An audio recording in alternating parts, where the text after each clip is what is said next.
Welcome to the It Gets Better Project Holiday Extravaganza, celebrating with Chosen Family. I'm your host, Joyful Jupiter. I'm a queer content creator and community builder here on Twitch, and you can find me over at twitch.tv/joyfuljupiter or at Joyful Jupiter on every platform. Today, we're coming together to be a chosen family for LGBTQ plus youth so that we can all celebrate together. Along with a festive bake-off hosted by Donut Tart, who will be baking with two gays, one Twitch, we'll also hear from our other ambassadors, Lilith Fox and Kita Palooza, our affiliates, Afternoon Autumn, Not Bella, Cater Tot, Laura's Forest TTV, Mix Huffle, and Couple of Goofs, as well as our youth voices on the importance of choosing your own family and celebrating in a safe space this holiday season. If you didn't know, the It Gets Better Project is a nonprofit that launched its first video in 2010. And since then, the organization has evolved to become a global multimedia platform reaching and empowering millions of young LGBTQ people every year. Its storytelling has taken up residence in 19 countries across 4 continents in 8 languages. And you can watch our stories on YouTube, TikTok, Twitch, and the It Gets Better Project website. Our newest series, Writing Our Own Dictionary, is available now on YouTube. The It Gets Better Project also has an education program aimed at bringing LGBTQ education to young people, including a whole LGBTQ glossary on their website, free downloadable lesson plans for classrooms and GSA clubs, and a Youth Voices program made up of teen ambassadors. You'll actually get to meet some of them today. Overall, the It Gets Better Project has the sole purpose of uplifting, empowering, and connecting the LGBTQ youth across the globe. We started our Twitch channel in October of this year with the hopes of connecting LGBTQ plus youth with streamers and carving out a safe space for them here on Twitch where we can connect, build community, learn, and have fun with each other. Our ambassadors, including myself, have been creating LGBTQ-centered content on the channel, and outside of today's event, you can check our schedule to see when we're going live next, or just hit that follow button so you don't miss a stream. You'll meet some of the incredible ambassadors today, and you'll learn more about our affiliates as well, who charity stream for the It Gets Better Project throughout the year. Speaking of charity, throughout today's event, you can donate directly through the Tiltify. Use the donate command in chat to get the link. If you're a streamer out there who wants to charity stream for the It Gets Better Project in the new year, use the charity stream command to join our fundraising event. There will be lots of fun incentives for streamers who raise money for us. So today is all about celebrating with Chosen Family. We're going to be talking about what Chosen Family means to us, particularly as LGBTQ plus people, how we celebrate, what we're thankful for, and how we can find comfort and acceptance even if we're not out to family. Chosen family is something that has been very important to me my whole life. I was adopted at the age of 3, so I've really only ever known chosen family. And later in my life, in my 20s, I did come out. I am bisexual and non-binary, standing here in front of you today. And so chosen family has been very important to me in finding my people. So this event means a lot to me. It means a lot to all of our ambassadors and our affiliates and everyone in the organization. So thank you for coming to celebrate with us today. It's going to be a very, very fun, festive day full of holiday cheer and celebrating our chosen family. Now, let's go over and see what our bakers, Donut Tart and Chris and JM of Two Gays, One Twitch are going to be making today and hear their thoughts on chosen family.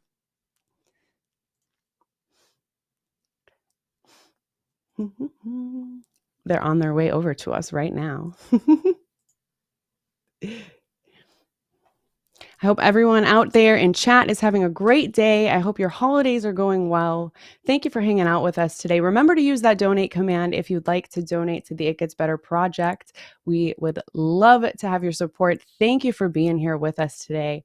It's going to be such a fun day, and I am very, very, very excited to be your host. So thank you for having me. And thank you all for being here. I can't wait to see what our bakers are making. I'm not much of a baker myself. If you have a favorite holiday dish, holiday item that you like to bake, feel free to share it with us in chat. I'm sure they're going to be making some very, very yummy, amazing dishes. Now let's go see what they're making us. One, and you're live. Hello. Hello, welcome in. How is everyone today? Fabulous. How are you? Doing so good, Donna. You look amazing as always. Thanks. I'm just having a little moment so I can hear everything. Oh, can you hear us now?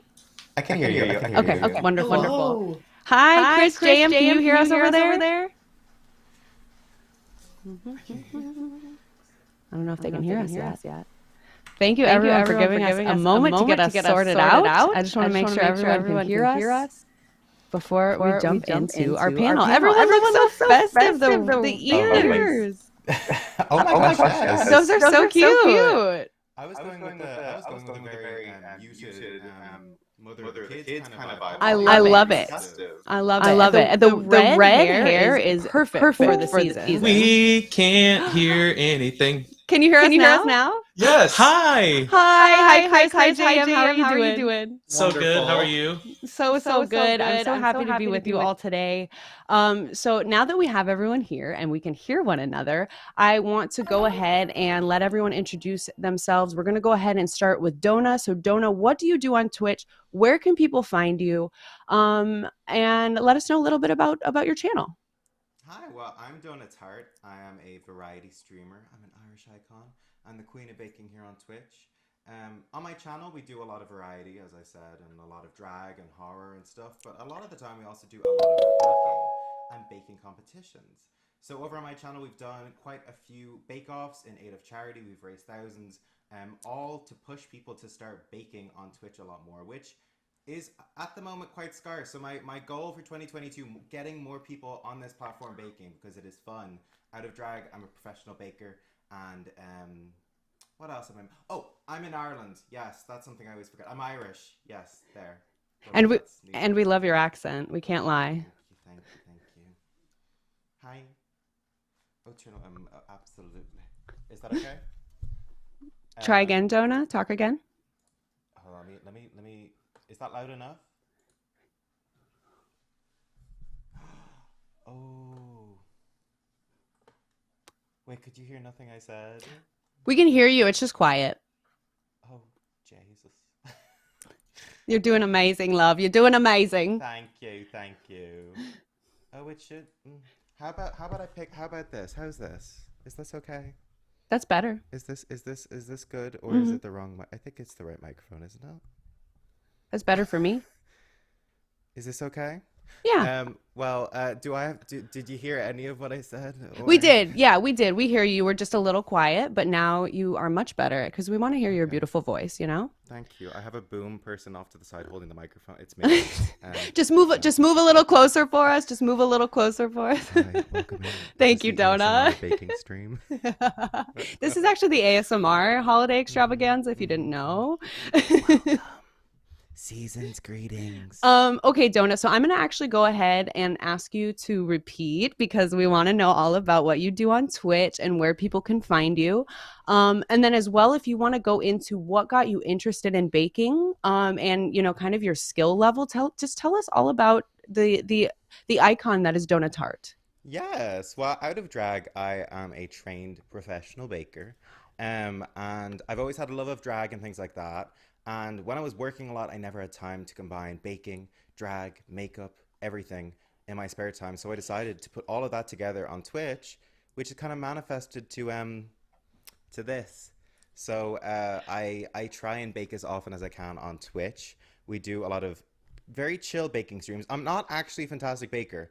I like to say I am, but I like to enjoy baking on Twitch with people. And yeah, that's what we do. We do a lot of baking and a lot of charity bits as well surrounding that. But what got me into baking was growing up. My granny and my mom baked quite a lot, actually. My granny was actually well known for baking pavlovas, and she'd show up to every event with stacked high cakes, and she'd be baking till like the middle of the night, which is what I currently do. So it's actually quite fitting that I'm here baking on the Chosen Family stream, doing what I love, which kind of runs in tradition of my family. It's actually really lovely. So, That's so beautiful. yes. Oh, I'm so also, glad that you can share that with us. yeah, I always forget in introductions. Pronouns in drag are she, they. There we go. Thank I always you. forget Very that. important. Yes, everyone, today you'll hear from a lot of our affiliates, our ambassadors. Everyone, be sure, feel free to share your pronouns with us in chat if you'd like. My pronouns are she and they as well. So thank you so much, Donna. We're so happy to have you. My next question is, what are you making for us today, and what made you pick this recipe? Well, the reason I'll get to it in a minute. I was opening the door to say, look, we can bake anything, maybe gingerbread man. We could maybe make like a Yule log. And Ooh. I was talking to a certain two gays on a Twitch, and they were like, you know those those ball things that they made on the great. You call it the Great British Baking Show. We call it Great British Ah. Bake Off. Um, and I was like, oh, a croque en bouche, the 3 to 7 hour dessert, the very yeah, no, I know of it. Can we make that? Okay. How much time have we got?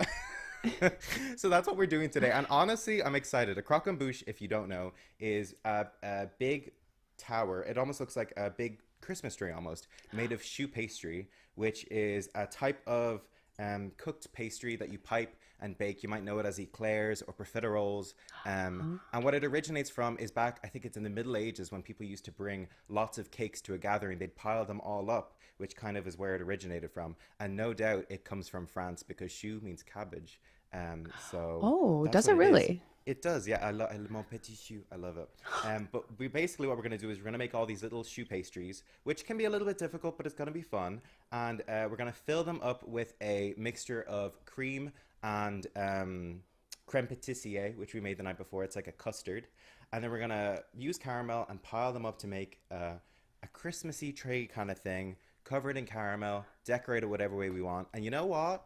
There may be tragedy, but it's all good. It's all for it's all in festive. Yeah, it's festive. I think we as LGBTQ plus folks are used to a little bit of tragedy and drama during the holidays. And we So, make it happen. We make it happen exactly. And we're going to anyways. take it all in stride, We as we love always cake. do. Yes. Well, thank you so much, Donna. It sounds delicious. It sounds amazing. I can't wait to see how it's going to turn out. And now I want to go over to Two Gays, One Twitch. Please introduce yourselves, my lovely friends. What do you do on Twitch? Where can people find you? And let us know a little bit about your experience with baking. Okay. Yeah. Well, hi. My Hi. name is John Mark, And my name's Chris, and we're two gays, one Twitch. bringing you 100% of the gay, 100% of the time. We've been married a little over a year, and streaming just a little bit over a year as well. And we just want to create a place on the internet where people can feel seen, heard, and celebrated. And it's been a wild ride. We never in a million years would have imagined being able to do something like this with such beautifully collaborative human beings. And we're just honored to be here. And as far as baking goes, this will be our first day. No, I'm just teasing. But We're setting the thing on fire already. It's gonna be fabulous. I'm excited. Also, there's two of you and one of me, and I've got a wig on, and we're dealing with hot sugar. It's going to Yeah. be I'm relying on y'all. turn the oven on with my behind. So It's gonna be great. we're off to a The good drama is already here, and we love it. No, our baking skills aren't terrible. We just don't do it as often, and so I when like we to had this imagine opportunity, that I could compete on the Great British Baking Show, but it's only in my imagination. yeah, we're more of like the nailed it competition. And you know what? There's a lot of value in that entertainment as well. So no matter what happens, if we go from nailed it to the Great British Bake Off with our results, it's going to be beautiful and amazing and made with love. Yeah. Absolutely. Indeed. Did I fix my mic? Did I fix it? Am I louder now?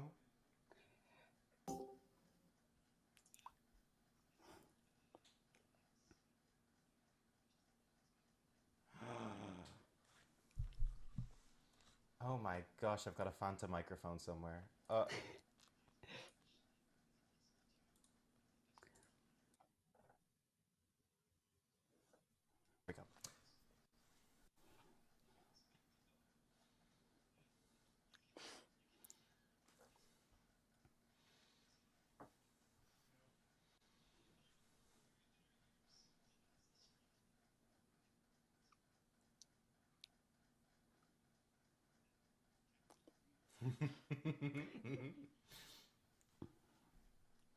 It wouldn't be an LGBT stream without tech issues. Valid point in that we are just as good at baking as we are at technology. Yes, and as we said, like we've started our Twitch channel in October and we've just started doing events these last couple months. And we've all been doing this from the beginning together. If you were here for our National Coming Out Day panel, that was one of our first big events. And it went swimmingly, even though we were silly and had tech issues. So thank you to our producer, Jason. Thank you to everyone behind the scenes who's helping us make this happen. Because we're bringing our chosen family together literally from all over the world today to make this event possible. So thank you to everyone who's helping us behind the scenes. And, bear with us as we have a lot of fun and smile through all the drama today, as always. So, everyone, I have some questions for all of our lovely bakers. What are you all doing for the holidays this year? I'm going to test my microphone before I. Mm-hmm.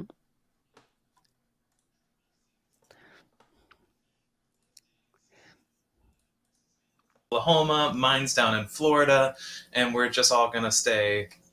We're gonna stay put. We're gonna stay put this year. But Chris and I will be enjoying our typical Christmas morning breakfast with our two puppies, and maybe enjoying a little bit of a Chicago cold weather. Oh, what do you make for Christmas breakfast? Everything. As you should. I do like candied bacon. We do like cinnamon rolls, eggs, potatoes, all sorts of things. And then in the evening, we watch movies and have Chinese food. That sounds amazing. Sometimes there's nothing better than just cozying up with your fam and just eating some good food, Really. Donna, what are you doing for the holidays this year? Oh, you're muted, my love. Can you hear me? Yes. Okay, am I louder? It's about the same for me, but I will let Jason let us know. I will just speak very, very loudly. That's lovely. So what is my plan for the holidays? Honestly, just staying in and watching movies and like relaxing. Yes, that's the plan. We're planning on binging movies, eating lots of food, doing absolutely nothing, and that sounds like a great plan to me. Honestly, I hear people who, so there's a tradition actually here in Ireland where people on Christmas morning will go diving in the icy water. Oh no! Sorry, this is your holiday. You take a break. You do nothing for 2 solid weeks. That's what my plan is. That sounds like torture. It's all, but people love it because you warm up and things like that. I could never. You won't find me down there. You'll find me in bed, asleep for 2 weeks hibernation. Right, hibernating, really. Absolutely. I'm with you there, Donna. I'm with you there completely. Now, how you celebrate the holidays, has that changed since you were younger? And maybe, selected to be with your chosen family over the years? Yeah, I mean, I'll pop in here. Yeah, I mean, Christmas was always a time that was always a big family time, several family Christmases. And then, not to get too crazy deep, but when I came out to my family, which happened a little bit later in my life, they were not very accepting. So we went through several years of me staying away from home deliberately as opposed to finding a way to get back there. And that was really, where I found that my chosen family and how important they were to me. And that's when the holidays kind of became about that chosen family. Now, we are in a really wonderful place where my family has come around. My mom has met John Mark and maybe likes him a little bit more than me. But so I think we'll start incorporating that family dynamic back into the holidays, which is really special. And just, if you're out there listening and you're wanting that for yourselves, just know that sometimes it takes time. I mean, I'm 87 years old and I'm just now to the point where I'm getting my relationship with my blood family.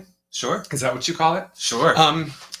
Back. And so, but I love, for Thanksgiving, we do what I call an Orphansgiving, and it's just for people that have nowhere to go. We invite everybody over and just have a big like Friendsgiving, Orphansgiving. And so we rely on that chosen family a lot, especially around the holidays. Yeah, just surrounding yourself with anybody that lets you be your fully authentic self. That part. Because for me, my journey has been a roller coaster with my family back at home. Whereas there was a few years where there was absolutely no interaction, some years where we folded more of that interaction back, and nowadays it's iffy again. And it's a journey for everybody, but what's important is that you find the spaces and the people that you can be around that you don't have to hide anything about yourself to be with. And to me, that is family. Yeah, absolutely. That's beautiful. Thank you for sharing that with us. Donna, how you celebrate the holidays? You know, you're staying cozy. Has that differed since you were younger? Well, I guess younger, we were kind of more. I have three brothers, and we all would spend together, like, Christmas bits. But all of them have just like moved across the world, and myself soon as Mm. well. So what I kind of tend to do, coming up to the holidays, I don't, can y'all hear me? Is everything's better? Okay, stunning. You sound amazing. Perfect. Oh, as always. So coming up to the holidays, honestly, the one thing I love to do and have loved doing for the last adult life, I guess, is going to drag shows. I love Oh, going to drag shows during Christmas. You hear every Mariah, you hear every Jessie J Christmas album that people Mm. didn't really know about. It's just, I get to spend time around queer people in queer spaces, and it is so nice. And sometimes I might be performing in them, which is a different story, but being able to spend time with other queer people in queer spaces is just something that I it is worthless. It is amazing. I love it so much. Is Yeah. that the right word? Not worthless. Priceless. That sounds better. but if Worthless. you are performing, is it a Mariah Carey or a Jessie J or a Britney? It's a Jessie Just out J of Man with a Bag remix. Thank you very much. Oh, Yes! yes. So good. Amazing. Oh my gosh. I love that idea of going to a drag show for the holidays, and I'm absolutely going to look for one in my city. That is a wonderful Do idea. always perform. Oh, Support local queens. Always. Oh my goodness. absolutely. Absolutely. Thank you so much. Chris and JM, kicking it back over to you. What does chosen family mean to you both, and how have you created a chosen family of your own? I think he hit the nail on excuse me, on the head with that before. It's about finding that group of people who love you for who you are. And sometimes that takes some figuring out and finding out. And I think that we have been so fortunate to find our community, our family, who love and support the good and the bad, and love and support us through everything. And so I think that that's what you said, and I think that that's really the key to the situation, is finding those people who love you for who you are, and you in turn love them for who they are. And that really is what family is. It's unconditional love and support. And sometimes you find that from your family, and sometimes you find that through a series of friends. And that's been the case with both of us, I think. Oh yeah, for sure. Yeah, again, just that surrounding yourself with people that you can be authentic with, and that they're being authentic with you, and I don't think that's always a surplus amount of human beings, especially like with the internet culture and Twitch and Twitter and Instagrams. We have connected ourselves to so many people, but that chosen family means so many different things, whether it's a community on your Twitch or your Discord or something. But specifically for me, like it's been those people that I can be my worst self and my best self and know that tomorrow they will still be there for me. Right. Absolutely. Every part of yourself, and like you said, family sometimes gives that to you and sometimes they don't. And we're all here to remind you today that chosen family is family. So, Mhm. surround yourself. 100%. Yeah. Surround yourself with those people who love and support you no matter what. We're all here to do that for you as well. Donna, I'm coming back over to you, my love. What kind of advice do you have for youth who might not be out during the holiday season? Mm. Always put yourself first. You know what I mean? Um, Yeah. it I think that kind of pressure, when we talked about this on National Coming Out Day, that there almost feels like there's a pressure where you need to kind of be out and such with family, but that isn't always the case. And that's completely fine. As long as you are in safe area, as long as you are in your own safe space, and as long as you are comfortable with yourself, that is all that matters. So if you're able to, amazing. Otherwise, there is no pressure. There is no need. At the end of the day, people love you for you, and you don't need to kind of put yourself in that uncomfortable position if it is exactly that, you know. um i uh i I blanked out really bad. What was the question again? You are doing so great.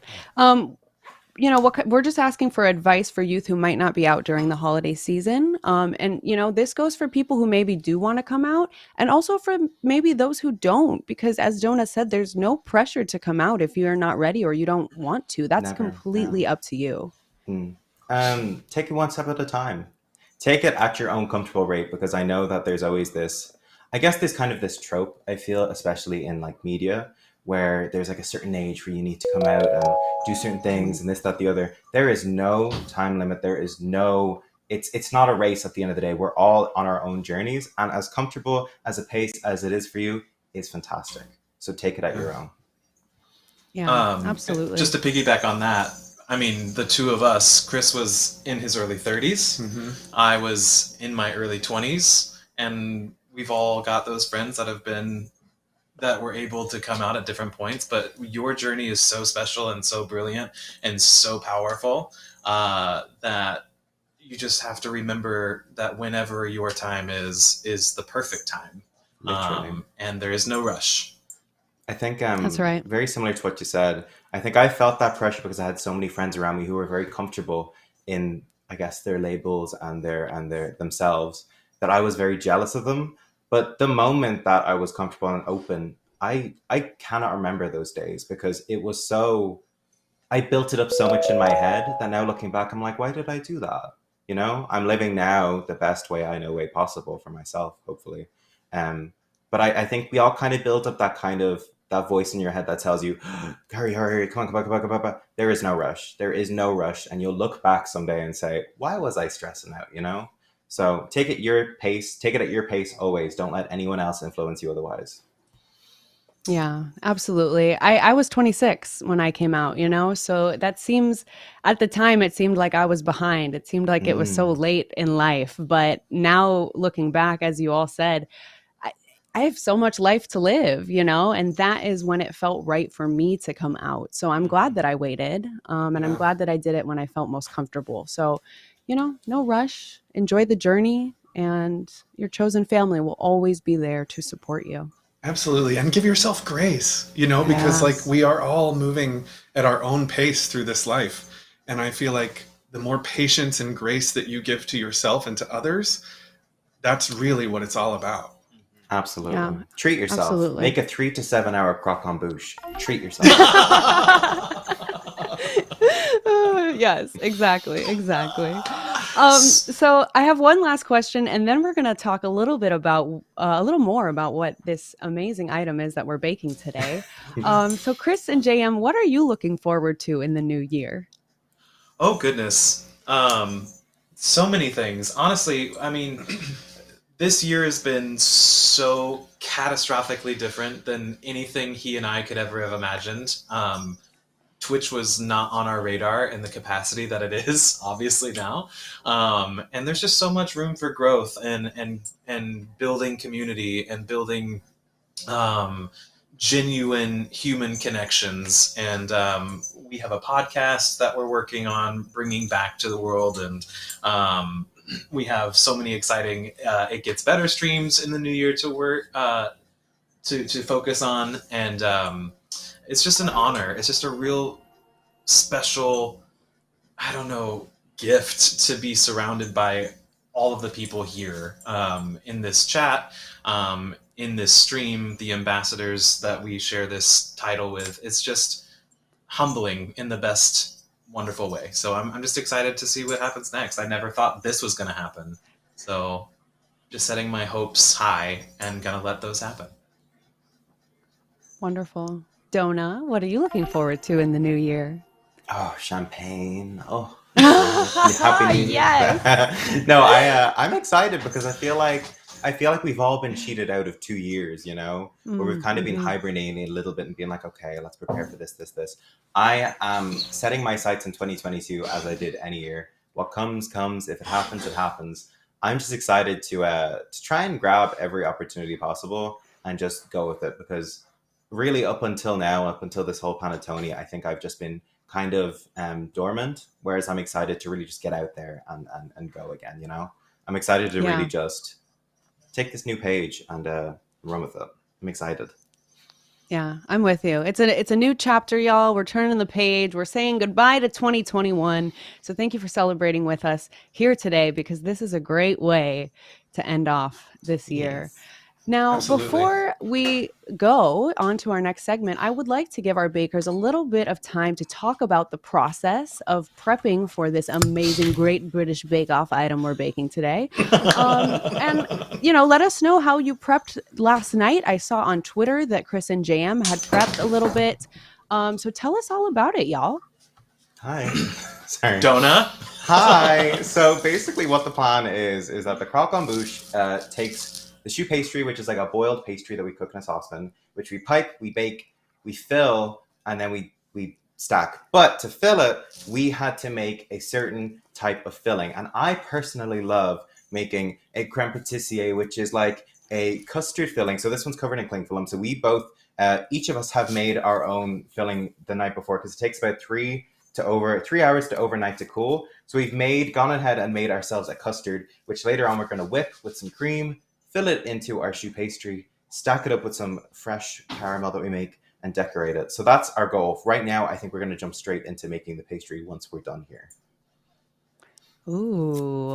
Yeah, yes. I'm Was that too nervous. Already I'm fast? sounding excited. so good. No, I'm you're excited professional. and scared. I'm determined. I also wore long hair today. I don't know why, but if you come back and I'm wearing a bob of this color, you'll know why. You know why.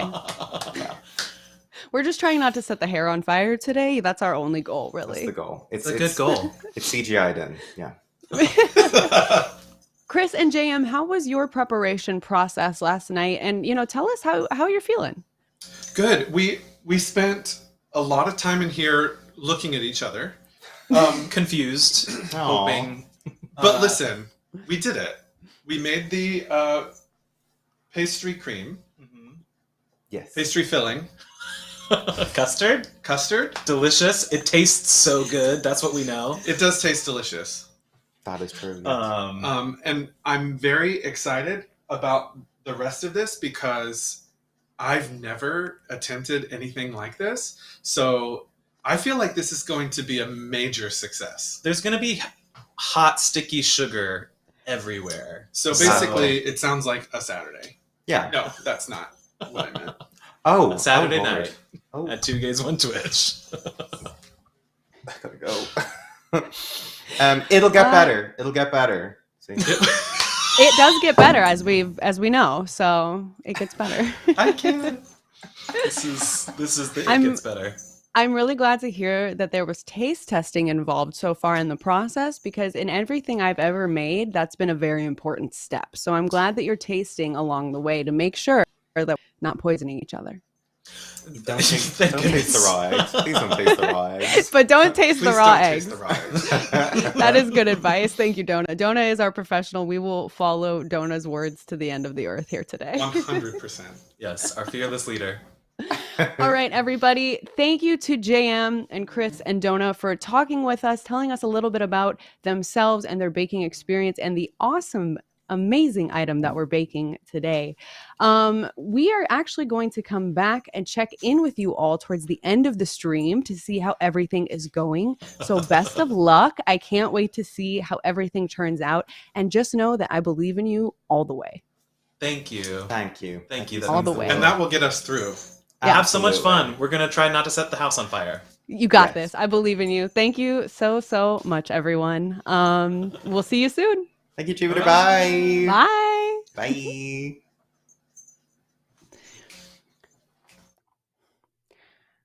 Yeah. All right, everyone, we are going to go on a quick break for just one moment. But before we go on a break, just a quick reminder to everyone who may be popping in now who's just joined us. Throughout today's event, you can donate directly to the organization through Tiltify. Use !donate in the chat to get the link. And while we take a quick break, we are going to watch a lovely video for you all, I believe, about our affiliates who are LGBTQ plus streamers who are charity streaming for us. And they're going to be reading out some donor messages. So remember, if you're a streamer who would like to charity stream with us, our new fundraising campaign starts in January. We will see you in just a bit. Thank you so much.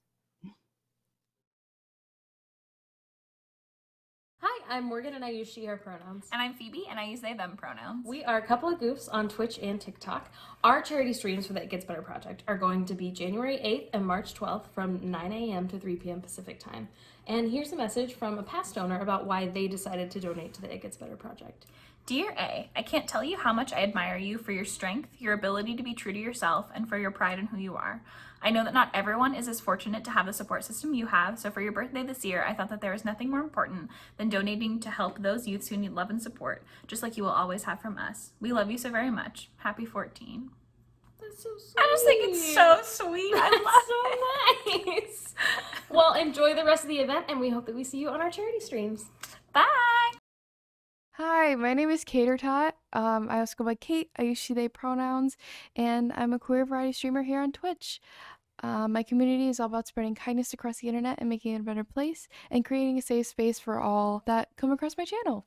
My charity streams are scheduled for January 30th and March 27th of 2022, and I'm so excited to be fundraising for the It Gets Better project. Here's why a donor decided to donate to the It Gets Better project. Thank you so much to this organization, to all of the LGBTQIA plus people. You are so incredibly valid and you deserve to be loved and live fulfilling lives. You may not know us, but there's so many of us who care about you. Good luck and lots of love. I hope you enjoyed that message from our donor, and I hope you enjoyed the rest of the event. Hi, lovely people. I am Huffle. My pronouns are they and them. You can find me streaming here on Twitch at mix_Huffle. That's MX_Huffle. I am so grateful to be streaming for It Gets Better project. My streams are on December 23rd and January 18th. Both streams start at 8 p.m. Eastern. I hope to see you there. I'd like to share some words with you from a previous It Gets Better project donor. Even though I'm significantly older, as a trans woman living authentically for 5 years, I've really appreciated your videos and positive statements, especially to young people who need to know it truly can get better. I hope you'll consider making a donation to such a worthy cause, and I hope you enjoy the rest of the event. Hi there, I'm Laura and I'm a panromantic streamer from Ireland. I'm going to be streaming for the It Gets Better project on December 19th, and if you're curious as to why you should donate to It Gets Better, let me share why a past donor decided to. My 3 kids put aside a bit of their allowance each week into a donation envelope, and once you get to $30, they decide where they'd like to donate it. The oldest suggested something that supports LGBTQ youth, so here we are. Thanks for what you do. I hope you enjoy the rest of the event, and I hope to see you at my charity stream. Goodbye! Hi there, my name is Bella. I am a streamer and content creator here on Twitch, and I'm also an It Gets Better affiliate. I love using my channel to connect with other folks on this platform and to create a community of people who want to uplift and support one another. Next month, I will be celebrating 1 whole year of streaming here on Twitch, and a major part of that celebration will be raising money for It Gets Better. I'm going to be raising funds all month long, but I'm also planning 2 exciting event charity-focused streams at the very beginning and very end of the month. It would be great to see you there. IGBP is a really awesome organization to donate to if you're able, and here's a message from a previous donor about their donation. We have a tiny veterinary business, just myself and my partner. This is 1% of our gross for the month because if we don't show up with empathy, we show up with nothing. Thanks for the spaces you create and the love you carry. Coming up next, you'll hear from one of our affiliates about why they charity stream for IGBP. I hope you enjoy.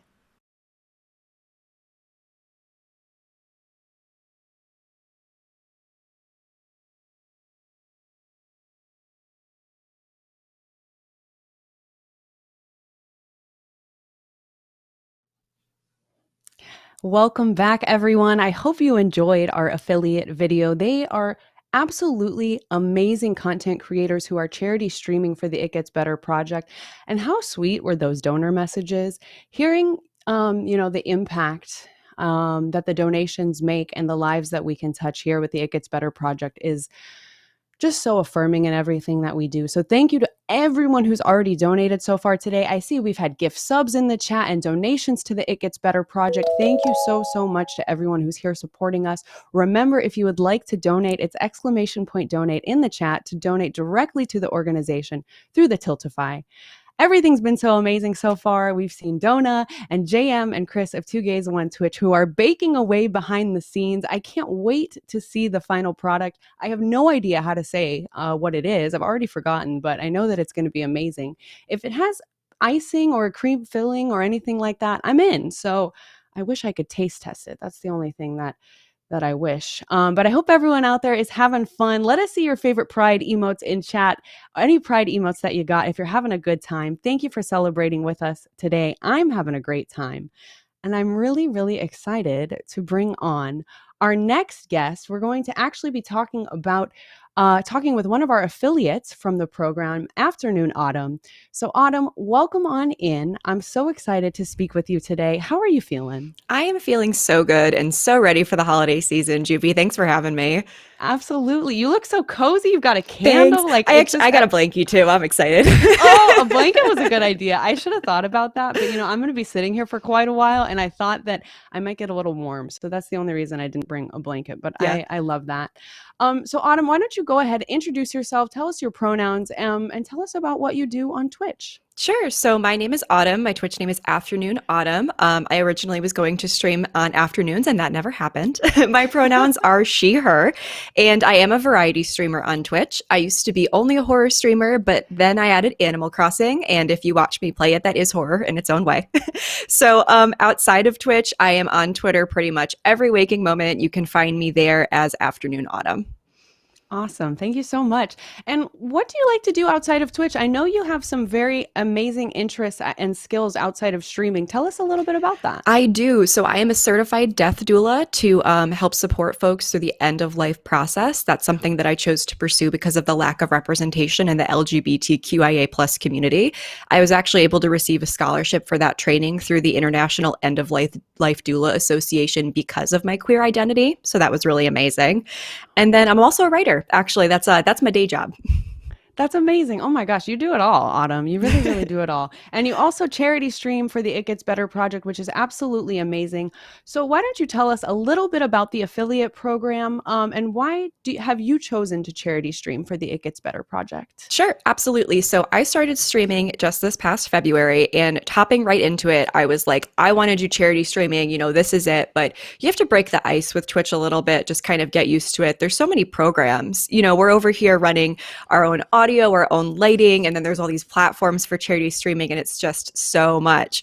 So I had the chance during Pride Month to participate in a few different fundraisers for the LGBTQIA plus community, and I loved it. And I really felt like, I'm someone who's been involved in philanthropy my whole life. I've served on different boards for mental health nonprofits for 10 years. Like, this is it. It's the intersection of all the things I love. But again, organizing and promoting your own events when you just started streaming in February is really daunting, because it's like throwing a party and what if no one shows up, except that party is streamed live on the internet and you've tagged the charity that you're fundraising for in it, right? So they might see that no one shows up, and you have all these things in your head. So getting the chance to fundraise alongside all of these other amazing queer folks has just been incredible. They've been awesome resources. I mean, I've had folks walk me through how to do our overlays, how to do our fundraising platform, just these little tiny details that are daunting to folks who are new that I otherwise never would have had a mentor in. And that's been an incredible opportunity. And I was just so nervous for my first affiliate stream a couple weeks ago. I don't think I slept for 3 days. Everyone was so amazing, helping to promote and show up. And we actually ended up raising over $1,000 in under an hour, which was just so incredible. That is absolutely amazing. Oh my gosh. In under an hour. Can you believe that, y'all? Yeah, no, it was so awesome. Totally just remember the other part of your question, why I stream for the Oh It Gets yeah. Better project. So I grew up seeing only straight white men playing video games. That was it. Like, it was weird that I played video games. People didn't believe that I actually did. And then where I was growing up, we didn't have openly gay people in my middle or high school. You know, I didn't know the terms bisexual or pansexual until I was in college. Those are just not things that I was exposed to in the household that I grew up in. So being able to hand someone else that vocabulary and that representation is a gift. Truthfully, it's so special because it's something that I would have benefited from so much as a teenager. You know, you and I both came out later in life, right? In our 20s, but it feels like the world has just changed so much where folks are being able to embrace those parts of their identity so much sooner now. And to be able to be a part of that and to help someone maybe understand themselves and their identity sooner feels like reaching across to give that gift to my younger self. And that's just incredible. Yeah, absolutely. It's very powerful. And I'm right there with you. You know, I didn't know about bisexuality and pansexuality. All I really ever knew was that LGBTQIA plus folks were kind of looked at as the other. And so that's why I did not want to come out for so long. So I'm right there with you. And so now to have all of these tools at our disposal, have this amazing community of support, of charity streaming, of everything, just raising awareness and reaching out and connecting with other people like us, and knowing that we're not alone and knowing that it gets better is extremely powerful. So I'm so happy that you're an affiliate for the It Gets Better program. It's, you know, we were actually already friends before this happened. So being able to connect even further and do this great work together has just been, it's been amazing. So I'm happy that we're sitting here together today. How do you celebrate the holidays, Autumn? So our holiday celebrations, like everybody, right, have changed in recent years. Pandemic aside, throughout the pandemic, we had a couple of family members that got caught up in some of the political and conspiracy theory movements that we've been seeing across the country, which has been really difficult for me personally because so many of them embrace homophobia and transphobia that you can't really separate those beliefs from your identity, right? So we've begun crafting new traditions for the holidays to celebrate in a way that's special to us and diverges from, you know, what we've done in the past. So we're doing just immediate family celebrations this year. I have an absolutely incredible support network just right at home. I'm really fortunate that my older brother is my best friend, so getting to see him is always a treat. And then my mom always bakes something on Christmas morning, and it always comes out bad. So we always find some way to cheer her up after that. One year was a monkey bread that you had to break with a hammer and chisel. And then my brother and I will play what he calls snipper clippers on the Nintendo Switch, so snipper clips. It's a cute co-op puzzle game, your little pieces of paper. So we just make cocktails and play that, and it, you know, it starts calm, and then by the end of the day, like, we're all screaming. That's amazing. I love that baking is so interwoven into holiday traditions, even if it's not, you know, maybe food show worthy. Who cares? Just kind of baking, spending time with one another, and then just enjoying the end product, or perhaps breaking it with a hammer and chisel, depending on, you know, your household. What does having a chosen family mean to you, and how have you, you know, come to find your chosen family over the years? Yeah, so I had a really unique journey with this. I didn't really, you know, it's difficult to talk about how I realized my queer identity and how I came out because all of that stuff happened after college. And it was kind of like I ended up in this workplace right after college where there just happened to be a ton of young queer people working there. And I mean, if that wasn't like meant to be, because, you know, that's where I ended up coming out, was finding the safety net of all these other queer people and realizing, like, learning more about queer terminology, you know, learning what it means to be out and seeing that visibility. And I was like, it was like, it's like finding a piece of a puzzle that you didn't know was missing. Because I always just, you know, I felt this certain way, but I didn't know maybe other people felt that way. Maybe it was wrong I felt this way. But I just had the opportunity to connect with a bunch of other queer folks that I really fit in well with. So that was my first real chosen family, to be able to connect with these folks. And, you know, we do Friendsgiving, we do all different gift exchanges. Their pets are my pets, so I do whatever I want with them. They can get as many treats as they want.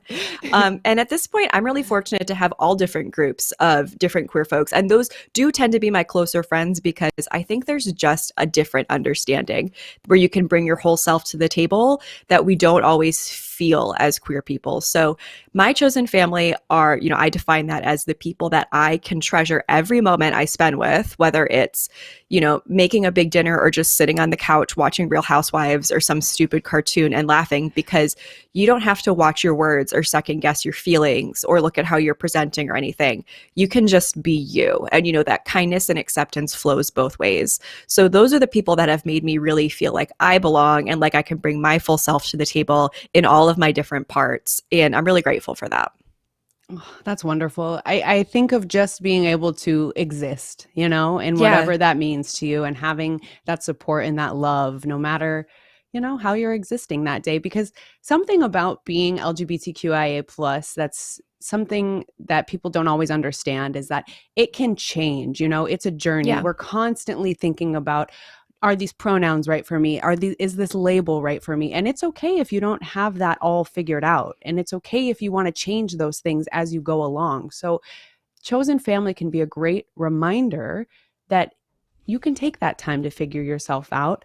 And it's okay if you want to change it, because we're here to support you no matter what. So I find that queer folks are generally so much more accepting about those types of changes in Yeah. any facets of your life too, because we're just so prone to change. Like, I initially identified as bisexual because that was a term that I had. And then I learned what pansexual was, and that fit me instead. And I have a lot of friends who fluctuate between bi and pan, or they identify as bipan, maybe as both. And the really cool thing is that whatever you're bringing to the table, that's valid, whether it's the same or it's different. Right. Absolutely. Yeah. And like we said, a lot of us didn't even have the language or the terminology until later in life. These terms are just now kind of becoming more, I wouldn't want to say popular, but just even known as terms that you can use to identify with if you choose to. So, take your time. Don't be in a rush to figure that out. And once again, it's totally okay if it changes. Do you have any advice for queer youth who might not be out during this holiday season? Yes, this is such a good question. So I think our concept of coming out needs to be a little bit more multifaceted. So it used to be back in my day, not to age myself, but you posted a status on Facebook. That's what you did to come out. So everyone knew, right? I'm not out to my parents. I just never felt that was a conversation that I needed to have with them, just based on the household that I grew up in. I'm pretty private in that, but that doesn't mean that being queer isn't any less important in my identity. You can choose to be out to some people and not out to others, and you are still just as valid in your identity as if you were putting a billboard on the highway to the whole world, 100%. So it can definitely be difficult feeling like you're in a situation where you can't bring your full self to the table, especially when you're someone who being queer is just so integral to your identity. I think that it's just remembering that whatever space you're existing in, that doesn't change who you are. You are still the same person. You're still just as valid, regardless as to whether, you're maybe living as one person versus another, 100%. Yeah, absolutely. And we as queer people, we don't owe it to anyone to tell them, who we are, what our labels are, what we identify as. If you choose to, if you want to, if that brings you joy and peace, I think that it's a beautiful thing that you can share with others. But if you're not comfortable, if you don't feel safe with certain people or in a workplace or in school, that is okay. That doesn't make you any less part of the community. That doesn't make you any less valid. I think most of us probably have places in which we're not out yet, or we may never come out. And that's totally valid. So that's really, really good advice. Thank you, Autumn. I'm going to just take a breath here because I don't think I've breathed in an hour. But they're doing so well. This is going so good. This is so much fun. It's so wonderful to just be able to kind of hang out with everyone for the holidays. I feel like we're all kind of gathered by the Christmas tree or the holiday tree and hanging out, even though we're in different spaces. So this is absolutely, absolutely wonderful.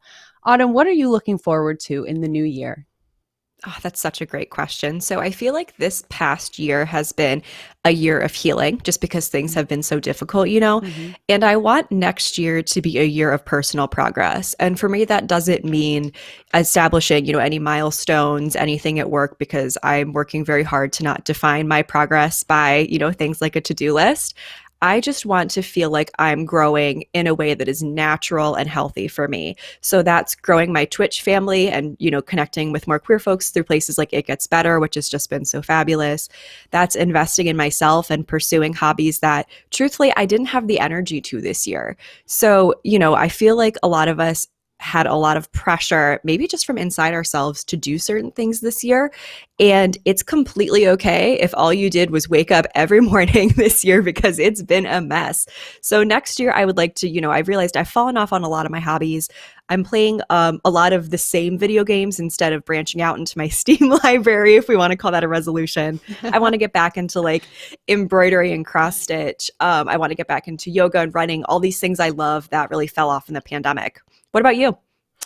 I'm right there with you, and that so much kind of fell to the wayside during, really being just kind of hibernating inside these last 2 years, which has been really good for us to do. And, I'm not complaining about that too much, but yoga is something that I very much want to get back into, because I'm not big on exercise, I can't lie, but yoga helps my mind and my body at the same time, and after being inside for so long and with the world changing and shifting so much, I am constantly looking for ways to kind of just improve my mental health and sit with myself and feel, okay, even though the world around us is a little chaotic.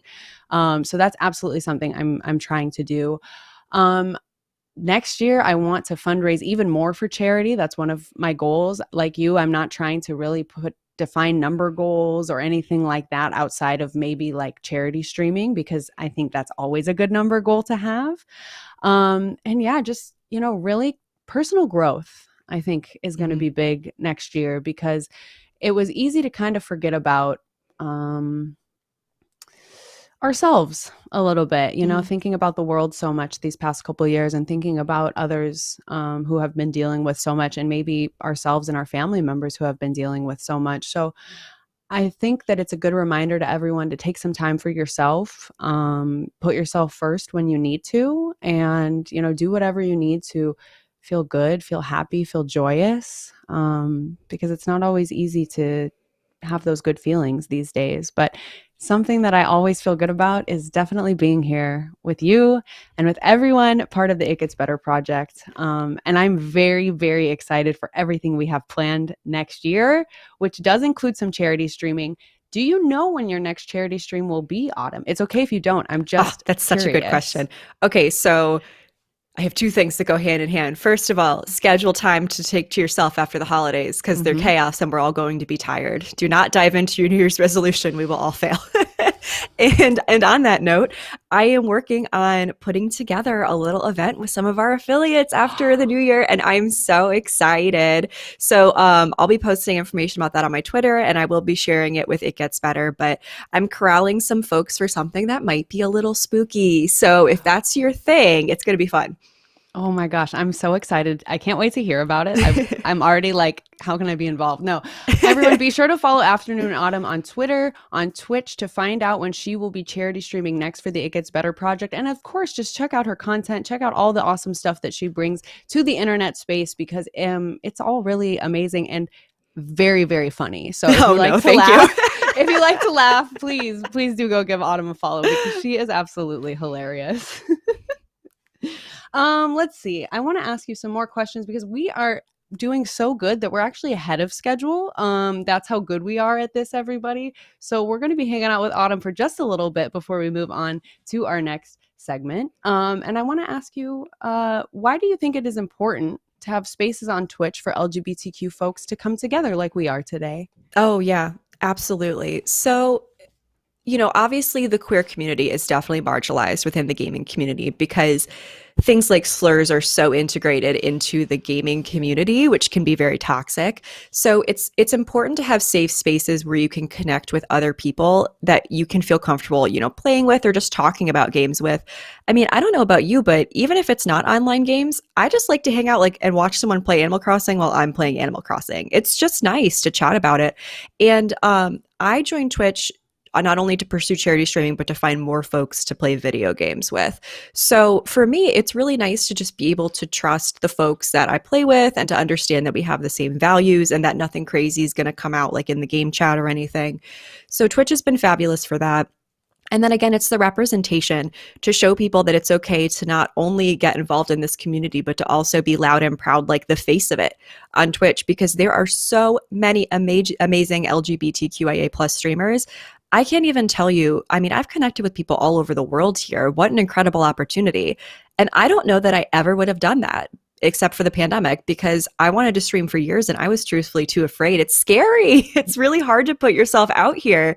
I mean, once you're into it, Joopy and I are just hanging out chatting here because we do this all the time. But going live on Twitch the first couple times, even the first couple months, is like, oh man, you get that feeling in your chest. Again, what if no one shows up?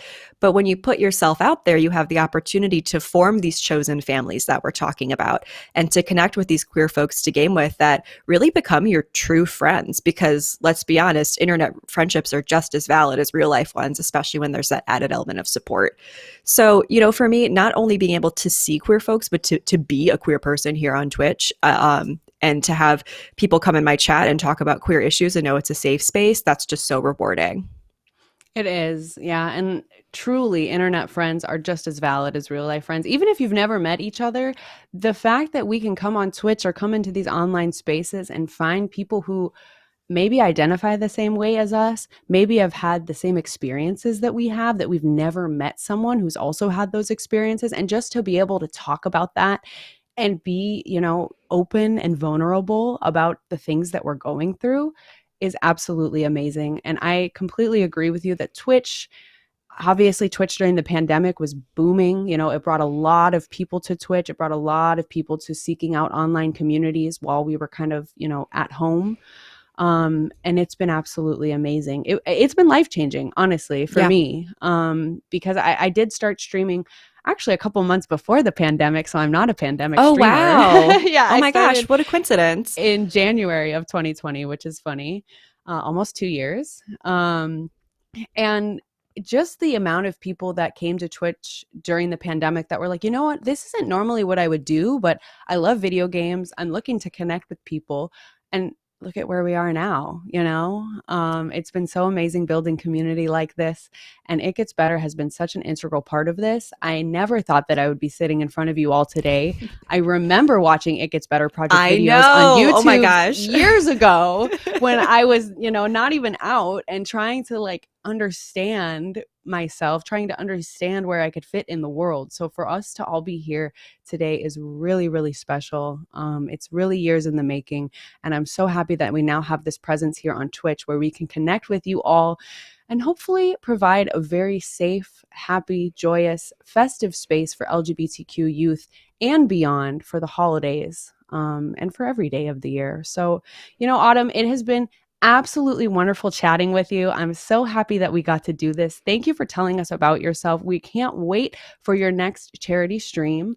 Anything else you would like to tell everyone out at home today? Happy holidays, and let's break $1,000 raised for It Gets Better next time. Come on, guys, we can do it. We can do it. Remember, !donate in the chat if you'd like to donate to the It Gets Better project directly through the Tiltify. We're going to take a quick BRB before our next segment, y'all. So we will be right back. Stick around.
Welcome back, everyone. How are we doing out there at home? Thank you so much for hanging out with us today. It's been absolutely amazing so far for our holiday extravaganza, talking about chosen family and just, being here sharing space with one another. As a reminder, I am your host, Joyful Jupiter. I'm so happy to be spending time with you all today.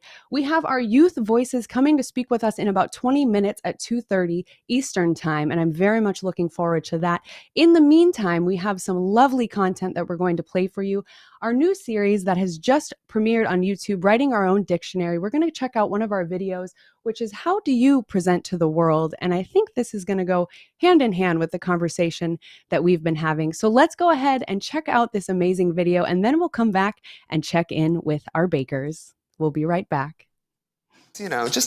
Motion and shine. Well, okay, we're just gonna put that back. It's cute though, right? Granny doily? Come on, this screams me. Most people don't know this. When they woke up today, they actually did drag. Is there a thing of over-accessorizing? It's gorgeous. Oh, that's great too. Presentation is an opportunity to go ham.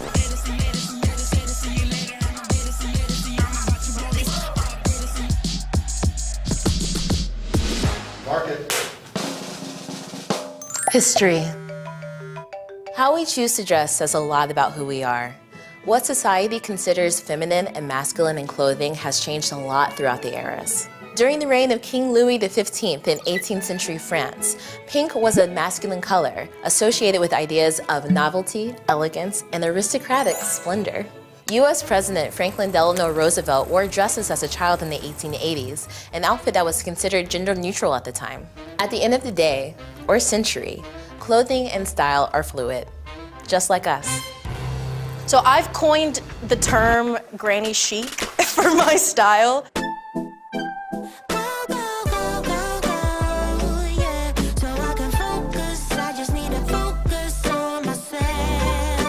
When my clothing is doing the thing that I want it to do, I feel like I'm hosting the ultimate party. Wait, this one?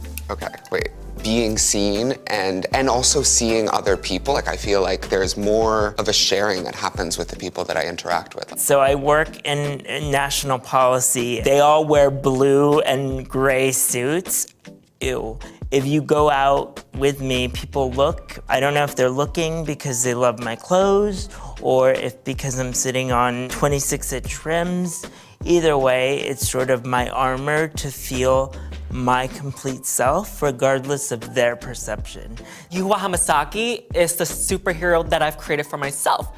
And when I dress up, I feel brave, I feel confident, I feel happy. Honestly, drag has saved my life.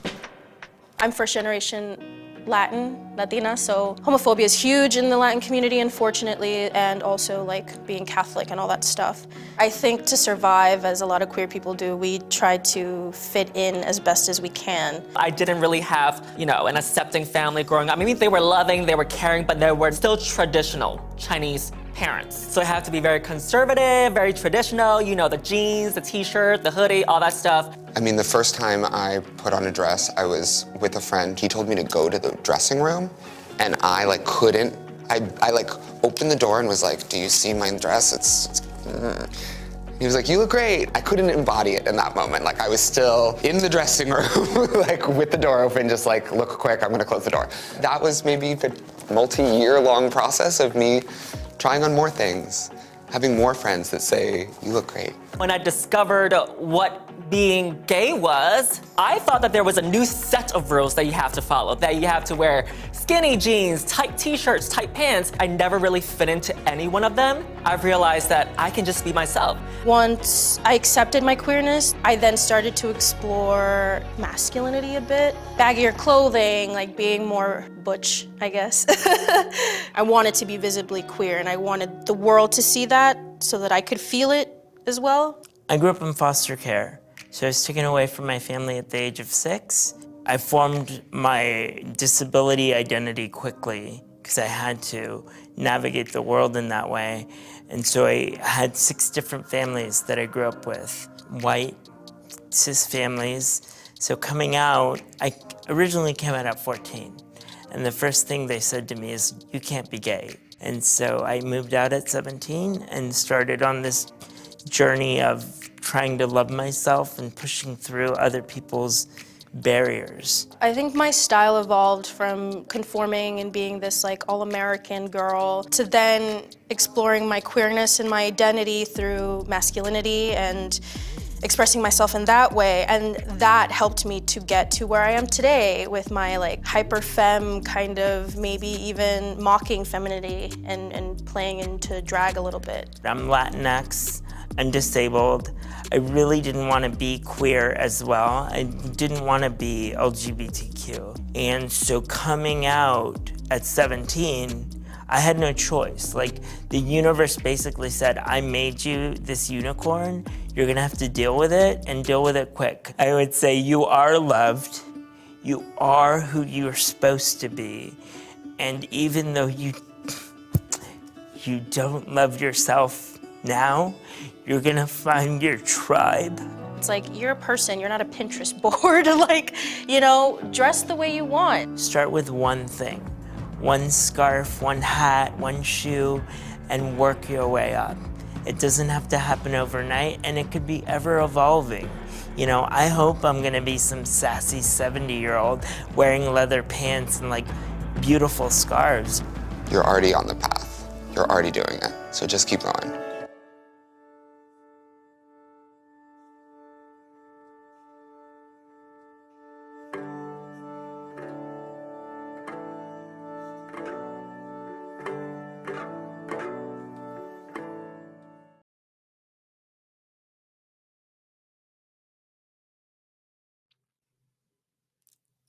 Hello, everyone. How amazing is that video? Writing Our Own Dictionary is one of my absolute favorite series. It's now live on our YouTube channel. If you want to go check it out, there are more amazing videos. We've watched some on my ambassador streams as well.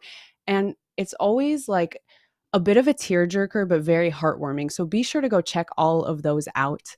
Now we're going to go check in with our wonderful bakers, Donut Tart and Two Gays, One Twitch. So let's go on over there and see how their baking process is coming. Hello, Donna. Hello, JM and Chris. How is everything going? You're all looking amazing. Terrible. Have whisked the eggs. Oh, that is progress. Listen, it is. Celebrate the victories, is what I'm saying. Well, we also made a really nice little pastry dough ball that is going to be mixed together with the eggs. Oh, good. Very shortly. Yeah, I'm gonna try and show. Doing great. Yeah. So we've actually, you know what? We're not giving ourselves any credit. We are doing great. So what we've basically done so far is, fancy transition. We've basically made this choux pastry, which we have boiled off camera. It took a long time of sweat, blood and tears. But what we're basically doing is we're actually going to put on this mixer now in just a minute to kind of help cool it down a little bit more. It's been sitting in here for about 15 minutes. And we're going to start trickling in about 4 eggs whisked up in a slow stream. However, we're going to slowly check it at around the 2/3 mark to make sure that it's the right consistency, because we don't want the pastry to be too slack. And then right after that, we're literally going to just pipe them on 2 sheets of paper, throw them in the oven, and just hope for the best. You know? Hope for the best, you know? Hope yeah. for the best, And now exactly. this is the main component of the dish that you're making, right? This dough that we're seeing. Yes. So this is the choux. It's quite rare to see a pastry that is kind of cooked. I don't think you really ever see a pastry that's pre-cooked in a pan at all. But this base is what people make like nice, gorgeous, like long eclairs or profiteroles with. But it can be used for savory or sweet. But today we're going to be filling it with a gorgeous custard cream. I know people make like a limoncello. They might do chocolate as well. But we're doing a tasty custard. Yes. It's gonna be delicious. Wait, why do you all look puzzled? Wait, no, I know, stop. they do look Stop, puzzled, what? they do. You're making me panic. I'm gonna put on my mixer very elegantly. I look puzzled? You both just went like... We always have a little bit of a puzzled... Yeah, we're always just 10% confused. At least 10% confused. But yeah, we're gonna basically like make little balls with the pastry dough all over these sheets. It's gonna be delicious. This is great because not only do we get Donna's professional years of experience, baking terminology, point of view, but then we also get JM and Chris, who are like the young pioneers of the baking scene, and they're just. Oh, am I the old one? Hello? No. Sorry. I was gonna say. Sorry. No. I heard what really heard. appreciate being called young. I just love that we have both points of views here today for our baking, because if you are a baker out there at home, you know, you may have years of experience, but you may be baking a dish for the first time this holiday season, and everything is valid. So as long as you're as long as you're having fun and not breaking anything in the kitchen, then that's all that matters. Donna, how is your hair? How is everything coming? Have we set anything on fire yet? No. This human hair is doing fine. I'm not getting in my lipstick at all. Not at all. I've just been sitting here in the spare time, just like away from an open flame, just trying to make sure it doesn't end up in the thing. But so far we're doing fine. So should we And start you know what? mixing? Yes. Just start mixing it so that it kind of cools down a little bit. Honestly, What should I put it at? We have just 2, put it on 4, like a low 6, 8, setting. and 10. What we basically want to do is we basically just want to cool it down just a little bit more before we start putting in the eggs. So basically, when we pour in the eggs, what we don't want is it for it to be too hot, because if it's too hot, you're going to end up making scrambled eggs, basically. Already it's quite cool. I'm just giving it a little bit longer just before I start pouring in the eggs, so we don't end up with, an omelet. Which is French too, so that would be tasty too. If you're at home and you are baking, omelets are tasty for Christmas too. So we might want to mute ourselves a little bit while we are mixing. Sure. As our mixer is quite loud. Is mine loud? No, we can't hear it at all. Oh, professional. I know that. That's why you're our fearless leader, Donna. You Of know course. all of the tips and tricks for the most fabulous baking. Not a drop of fear behind these eyes. Not at all. And your mixer point of view is, I love that. I mean, I know you do baking streams. So when you do your baking streams, do you often have 2 points of view like you do now? Yeah, so actually this is different from my regular setup, because my setup, I don't touch it anymore. It's too much work. It's upstairs. But I always have 2 webcams. One that I just kind of like mess around with and show like points of view and avoid my pajamas. And then the other one always looking at me, which I'm not going to lie, this has fooled many of people. People will walk into my stream. I'll have people like my partner walking on stream, and people be like, oh my God, Donna, you're tall. So I don't let anyone else in here because I look so petite. You look amazing. Thank you. That's all there is to it, really. Now, when this is done mixing, what is going to be the next step after that? So actually now in a second, I don't know about yourselves, but I'm going to start slowly pouring in this egg. And once the egg has mixed in, I'm not going to use all of it because I'm using it kind of as a medium. I don't want it to be too slack straight away. So I'm going to slowly start adding in the egg. But once it's done, we're going to pour it into a piping bag. And we're going to put a round nozzle tip at the end and basically pipe out just lots of small, I'm using this as a size measure, piping lots of small circles across the baking tray. The only thing is with this is that this pastry can spread. So what I would do is try and separate it as much as possible. I'm focusing on trying to just get 2 trays done because that'll be enough for me. The rest I'll save it for like eclairs or I don't know. And that's what we're going to do. We're going to pipe them all out, make them look real pretty, and then chuck them in the oven. But So we have to be ours careful. It's not looking quite as beautiful as I'm sure it is. I'm sure it is. Let us see. Let us see. Ours looks pretty crumbly. It's pretty crumbly. Here, hold on. Bit crumbly? Oh. Just kidding. He's going to do it this way. So that's actually kind of a good thing in the sense that we have excess eggs, because if it's a little crumbly, you might need a little bit more egg. But we have well over enough egg to make sure that it's ground. So I might use a little bit less than you. Okay. We'll also, you know what? Anything can affect this. Did you know that if someone lives in the Alps, their baking will be different than ours? Very. Apparently, baking in Chicago is very different than it was in Florida, where we really were. Just a big time humidity difference. Oh, humidity. Yeah. That makes sense. Yeah, no, I find it so strange that when your butter is sitting out, that it just melts. We have to defrost our butter. Yeah, it's cold by you, isn't it, Donut? Oh, it is raining, it is cold. We get heat waves once in every, I don't know, full moon. That sounds lovely. It's That sounds fabulous. perfect. It's fabulous. But does yours feel not cold but cooler? Like it's not It's hot. a little warm It's a still. little warm. So I'm feeling inside my bowl. I think actually the bowl is a bit hotter than the actual temperature of the dough. The dough itself is kind of just like lukewarm. So that's kind of where I've aimed for. So what I'm going to do now is on a very low mix, I'm going to slowly incorporate the egg bit by bit until I get to about 2/3 of the way. But I'm also going to scrape down the sides of the bowl to make sure that all of the mixture is being incorporated, because you don't want to overmix egg with flour while the rest is underneath not being touched. Because you want to make sure everyone is included, you know? Right. Inclusion. Inclusivity. I'm gonna actually start doing that now because we're on the clock. So I'm gonna slowly start incorporating these eggs. We're gonna start that as well. We'll mute our mics so that you don't all have to hear it. Okay. But we're here. We're having a party. Yes. And we hope you are too. Donna, how much egg should I put in at a time? So I'm only pouring in a little bit of a stream, about maybe a half an egg, maybe like pour about 1, 2, 3. Don't. Does that make sense? Yep. 1, 2, 3. So look, I'm gonna do it here again. So. Oh wait, let me look. There's a rhythm to ready? it. You ready? You ready? Where did they go? We had to run in the room to watch. Our monitor is in the other room. Now, We got folks, you. you don't get these views on the cooking channel, okay? Look at this. Amazing donut. It Cooking looks channel so could good. never. Could Cooking channel never. could never. Absolutely. Now, the worst part about this all is that I'm not going to get to taste this amazing pastry that you're making, and I wish I was there to taste test it. No, you say the worst part. You never know. You might be thankful. It is looking so amazing. I know it's going to just turn out absolutely wonderful. Thank you. I hope you're keeping well, by the Yeah. way, on this Good Wednesday.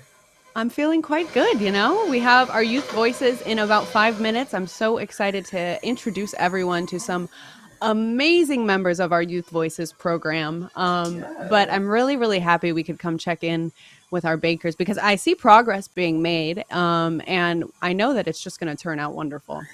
Oh, absolutely. Absolutely. I haven't got one prepared to the side at all.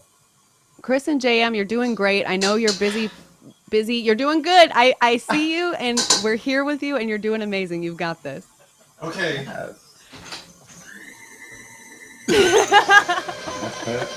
Thank you. Oh my gosh. All right, everybody. Thank you to our bakers. We are actually going to come back and check with them at the end to see how everything has turned out. So if you all would like to say anything before we leave you, now is your chance.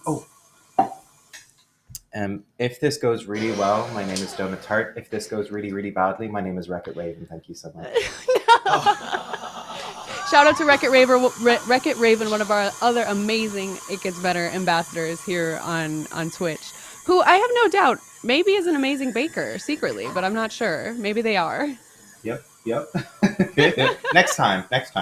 Yeah, next time we will see if Raven will bake with us. All right, Donna, thank you. JM, Chris, thank you. Best of luck. I know everything is going to turn out super, super well. You've got this, and we will be back to check in with you in just a bit. Yeah, right. Bye. Okay, everybody, I am so excited for our next segment. This is something very, very special that we have for our event today. We're going to be checking in with our Youth Voices program and having a discussion with them. So at the It Gets Better project, we cultivate growing chosen family of youth ambassadors that empower and lift up one another. Our Youth Voices program is fueled by 13 self-actualized and incredibly diverse queer teens from across the U.S. who have formed a bond through their desire to create a better world for their LGBTQ peers. We look to them for their valuable input and perspectives on a variety of topics, and today we will be joined by two of our youth voices, Alejandra, Isabella, and Jace. So welcome on in. We're going to bring them in to come have a chat with us now.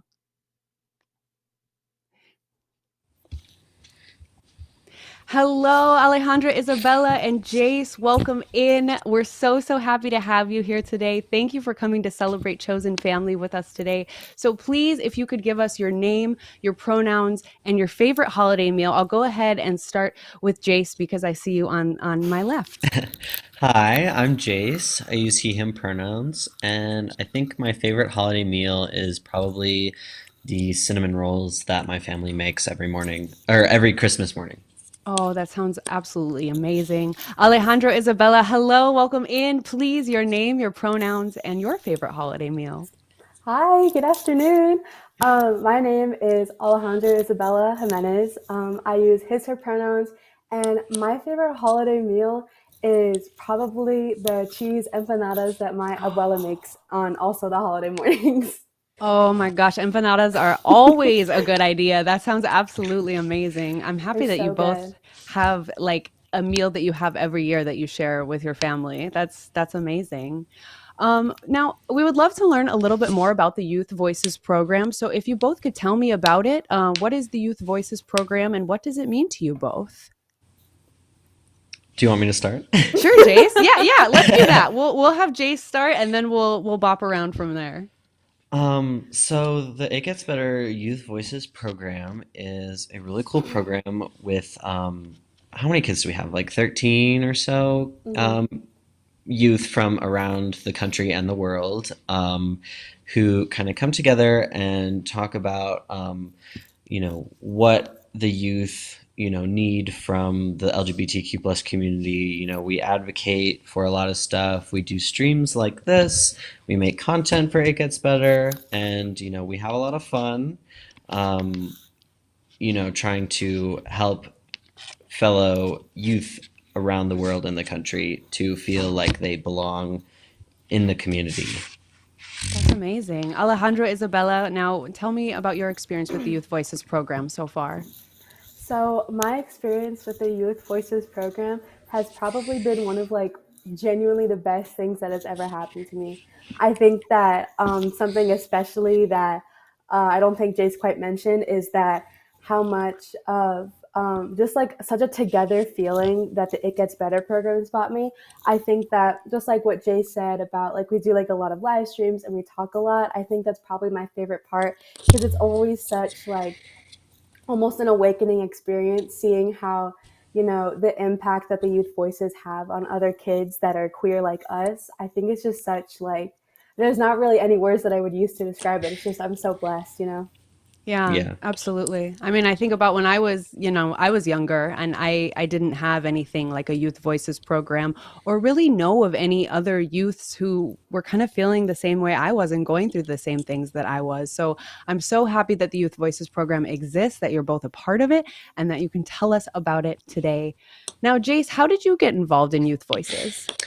So it's actually a funny story because originally Youth Voices was like an invite only program. So I had a friend whose mom is involved in It Gets Better, and she came up to me and she was like, "Oh my God, like you should apply for this program. It's super cool. It's like it would be a great place for you because like you're such an activist in the community and you would love this." And so I was like, okay. And so it's kind of a funny story because I went on the Youth Voices website and I saw some of the other Youth Voices like Nico and Hammy and Zach and Uma, and I was like, these people are so cool. I can never like live up to their legacy, and so I was like nervous and I wasn't even gonna apply. But then I was like, you know what, I'm gonna do it. So I sent an email to the people, Brian and Ross, and I was like, "Hey, would love to be a part of this." And they were like, "Oh my gosh, hi!" And then I filled out an application and I got accepted. So here I am now. Here you are, and we're so happy that you're part of the program. That's amazing. Oh, thank Sometimes you you. just have to go for it, right? Even if Hmm. it's scary. So I'm really glad that you did that. Alejandra, Isabella, how did you get involved in Youth Voices? So I was actually just talking to Jace about this and how I was saying, I was like, I think this is the question I get asked the most. And it is always so silly and goofy of me to say because I got involved with Youth Voices and such like an incredible program through TikTok, which is such a goofy, silly thing, Gen Z to say, because because I was on this really big TikTok account called Gary Burger, and it was like a hype house, but it was all like queer kids, and it was really cool and it was really fun. And the founder of the account, their name is Hammy, who me and Hammy got really close really fast with this account. And It Gets Better kind of recruited Hammy, and they were like, all right, who else should we recruit? And me being, the awesome, incredible person I was, Hammy offered up my name, and it was like, oh, you have to interview Alejandro. And so I guess like what Jace was saying, you gotta kind of have, the first year that I was involved, you have to have like an in. And so Hammy was my in, and TikTok was my in. And just like Jace said, I did the interviews, did the things, and, now I'm here. Amazing. The power of technology and the power of Gen Z, y'all. Lest we not forget, y'all Yeah. are an incredible generation. You're doing incredible things. And it's, you say that it's kind of a silly way to get involved, but I think that that's really cool. I think that's really cool. It's really admirable. And it just shows that technology is making things more accessible for queer youth and for queer people in general. So I love Yeah. that story. Thank you for sharing that. And for any people out there who may be interested in joining Youth Voices, it is now an application process. So you don't have to have like an in anymore. You can just, I think over the summer is when they're going to open up applications, maybe. I don't know actually for sure, but it's an application thing now. So anyone can apply. That's amazing. Be sure to follow us on our socials, y'all, because that's where we will post information when things like our youth program, our Youth Voices program opens up to apply, as well as our ambassador program, our affiliate program. Follow us on our socials so you can find out if you'd like to apply and become part of the amazing It Gets Better family, because you know what? We're pretty cool. Yeah. Jace, what is your favorite experience so far that you've had in the Youth Voices program? I mean, it's kind of hard to say because we've been together for like a year and a half now. And so we've had just like so many experiences together. I really like when the Youth Voices all get to hang out together and kind of, just talk about whatever we want to talk about. I remember last year when it was just the five of us, we all got together and we played Minecraft, which was just so, yeah, I see the recognition. It was so good, chaotic and fun, and we just like had a blast, just really getting to bond. But I also really liked, we did a stream. It was me, Hammy, and Alejandro was our moderator, and we were talking about, some of the legislation going around and a bunch of different stuff. And that was a really fun experience to kind of get to just talk about what we wanted to talk about, with, what's going on in the world when it comes to queer youth and kind of our own thoughts on it, which was, I think, really powerful that we got to share it. And I know that a lot of people watched it, and I hope they, gained some insight on that. Yeah, that's wonderful. You are voices and part of everything that's happening out in the world. So for you to be able to share that and hopefully have others listen in that are youth, that's really, really powerful. So that's absolutely wonderful. Alejandro, what has your favorite experience in the Youth Voices program been so far? I think that, just like Jay said, I think that one of my favorite memories is connecting with other queer kids, literally exactly like me. I think that growing up queer and growing up in the South, I'm from Texas, it is such an isolating experience being openly gay, being openly genderqueer, being openly about my story the way that I am. I think that one of the best things that It Gets Better has brought me is, just like Jay said, like being with the other youth voices and seeing other queer kids, living their truth.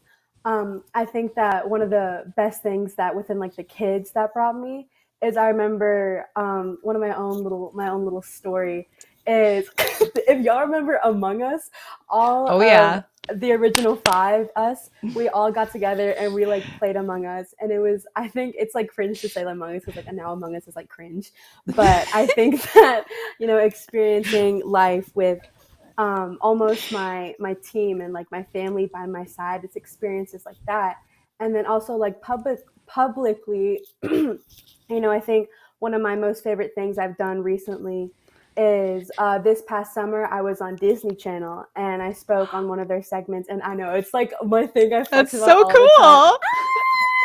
Yeah, it is. No, it's no big deal. But It is.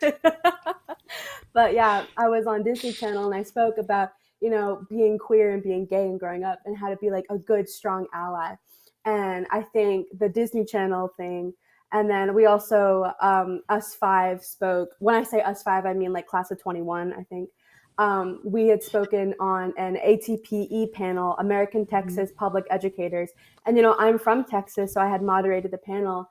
And I think that was one of the coolest things that we've done. I think that the opportunities that we've been given to like speak so outwardly and openly to such a wide varying audience has been just, it's incredible. It's mind blowing how dedicated everyone in this program is.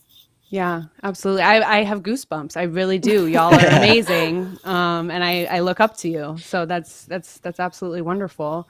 Jace, I'm going to come back over to you. Our theme of the day is chosen family. We're spending the holidays with our chosen family here in the It Gets Better program here on Twitch. What does chosen family mean to you, Jace?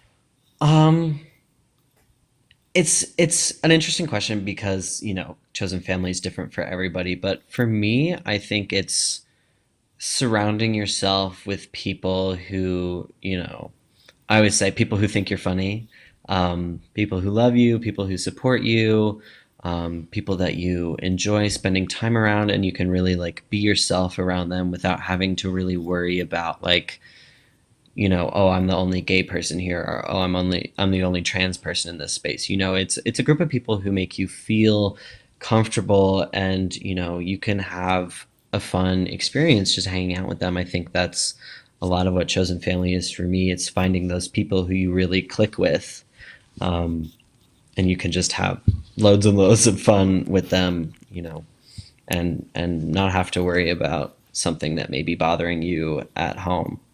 Yeah. Yeah, finding your people like you have with the youth voices, just like that. Alejandro, same question. I think that what chosen family means to me is, like I said, I'm gay in the South. There's not a lot of us, or there's not outwardly a lot of us. So I think my chosen family has always been online. Back when I was still in the closet, still presenting as just a plain, well, not plain, but just presenting like as a woman. I think that my chosen family was always online. It was always the people that I chose to surround myself, how I would interact with my feed and my algorithm, so that I would always have queer content on my page and making queer content. So I think that my chosen family has always been my people that I've had online, my community that I've built up and surrounded myself with.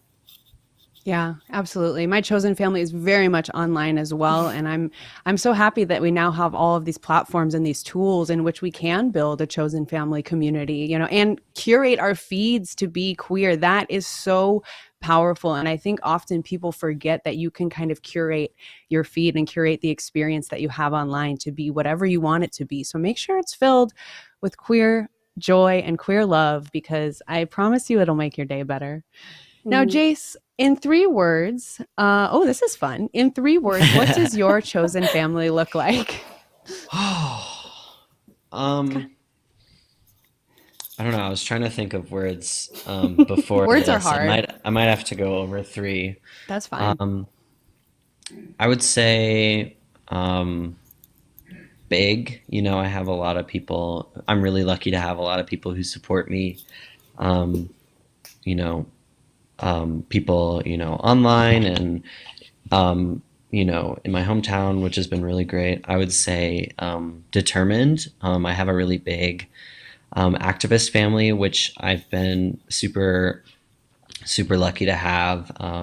People who will go to Pride with me, people who will go to rallies with me, that kind of thing, which has been great. And I'm trying to remember the last thing I said.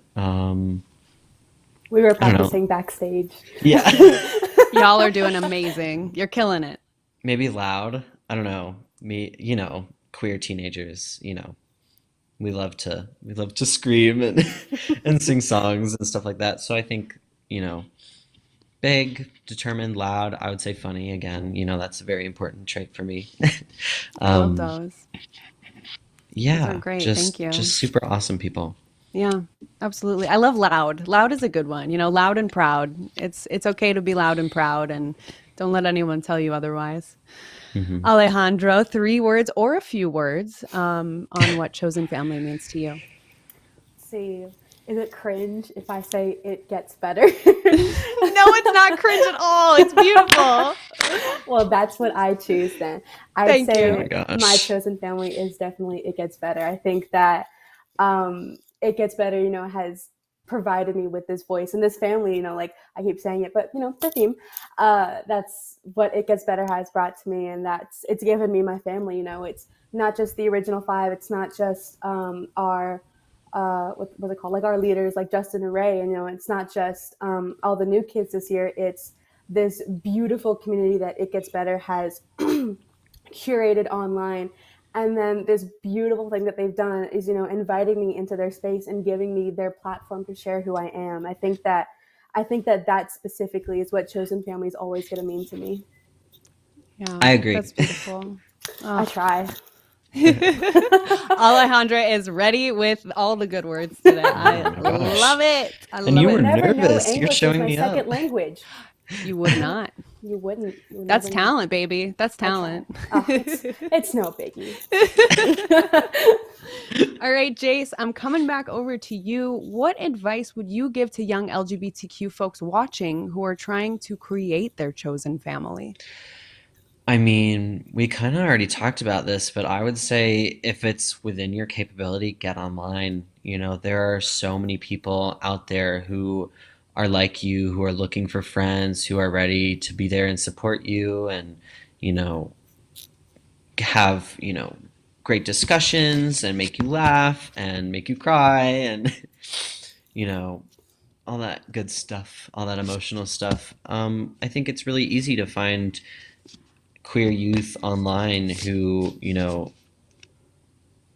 are just ready for a bunch of new friends. I know I am. I know that's how I kind of discovered my own identity was I got online and I was like, hey, questioning my gender identity, like, what's up? And these people, like reached out to me and they were like, hey, would you like to chat about gender identity? And I was like, yes, like I would love to. And, I would say I'm definitely privileged in that I got to go to a really great summer camp for queer activists, queer leaders called Brave Trails, which was one of the best experiences of my life. I would consider everyone at Brave Trails to be my family. My friend's visiting from Colorado. He's sitting over on the couch. And so we met at camp and it's been great. And, I still talk to a bunch of people from that camp. And be like, hey, what's up? And so I consider all of them to be my family. I consider, my online family. Of course, my family are very important too. The GSA at my school, check your GSA, check your school, see if they have a GSA, that would be great. You can look online, see, LGBTQ plus centers near you. In Utah, we have a lot of great resources like the Utah Pride Center and Equality Utah, which have all just been a really great support network for me to really, become who I am. That's wonderful. That's great advice. I love what you said that, there are other people out there who are looking to create a chosen family as well. There are other people out there with questions who are just looking to have someone to talk to. So get online if you can. This is a great space to be in. Obviously, the It Gets Better community overall. In any way you choose to be involved here on our Twitch streams, if you want to be involved with Youth Voices, whatever fits you best, we're here to help. We're here to be your chosen family. Alejandro, what advice would you give to youth who are looking to create their chosen family? There's something that is so, I guess, magical about, being online and being who you want to be. There's something so safe about being behind a screen and the understanding that, your neighbor is not going to see what you post online.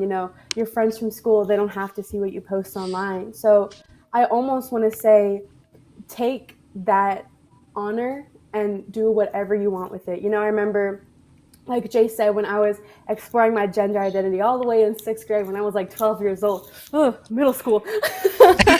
We all remember middle school. Oh Yes, my we do. Lord. But I remember one of the biggest things I did in middle school is, as cringe as it was, I would make all of these accounts and I would just be, whoever I was. I would have like a Tumblr account here, I'd have a Twitter account there, I'd have a side Instagram profile, and I would try out all these names and I'd try out all these pronouns and I would try out these communities that I had never experienced before because I just, I don't have that here. I think it is a privilege to have a GSA at your school. It is a privilege to have queer camps in your area. And then I think in that same sentence, it is a privilege that we as the queer community have created this beautiful space where, queer kids like me, queer 12-year-old me can go and be whoever I want online. So that's what I would say to the queer kids watching this right now. I bet there's got to be at least one.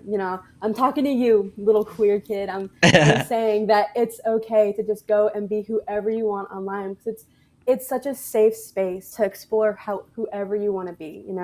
That's the advice I would give. I'd say it's hard to get out there like in person in your own skin and bones and be whoever you want to be, and it's such a big stepping stone already being out there. I'd say that take the next step up, go be online and be whoever you want to be online. Go make a fake name for yourself. I think one of the first fake names I gave myself, this is so embarrassing. One of the first fake names I gave for myself was Blaine from Glee. It's okay. Be Yes, whoever Glee! It was so humiliating. But be whoever you want to be online. There's no one out there that's going to stop you. And there's a million people out there, myself included, that's going to encourage you from doing that.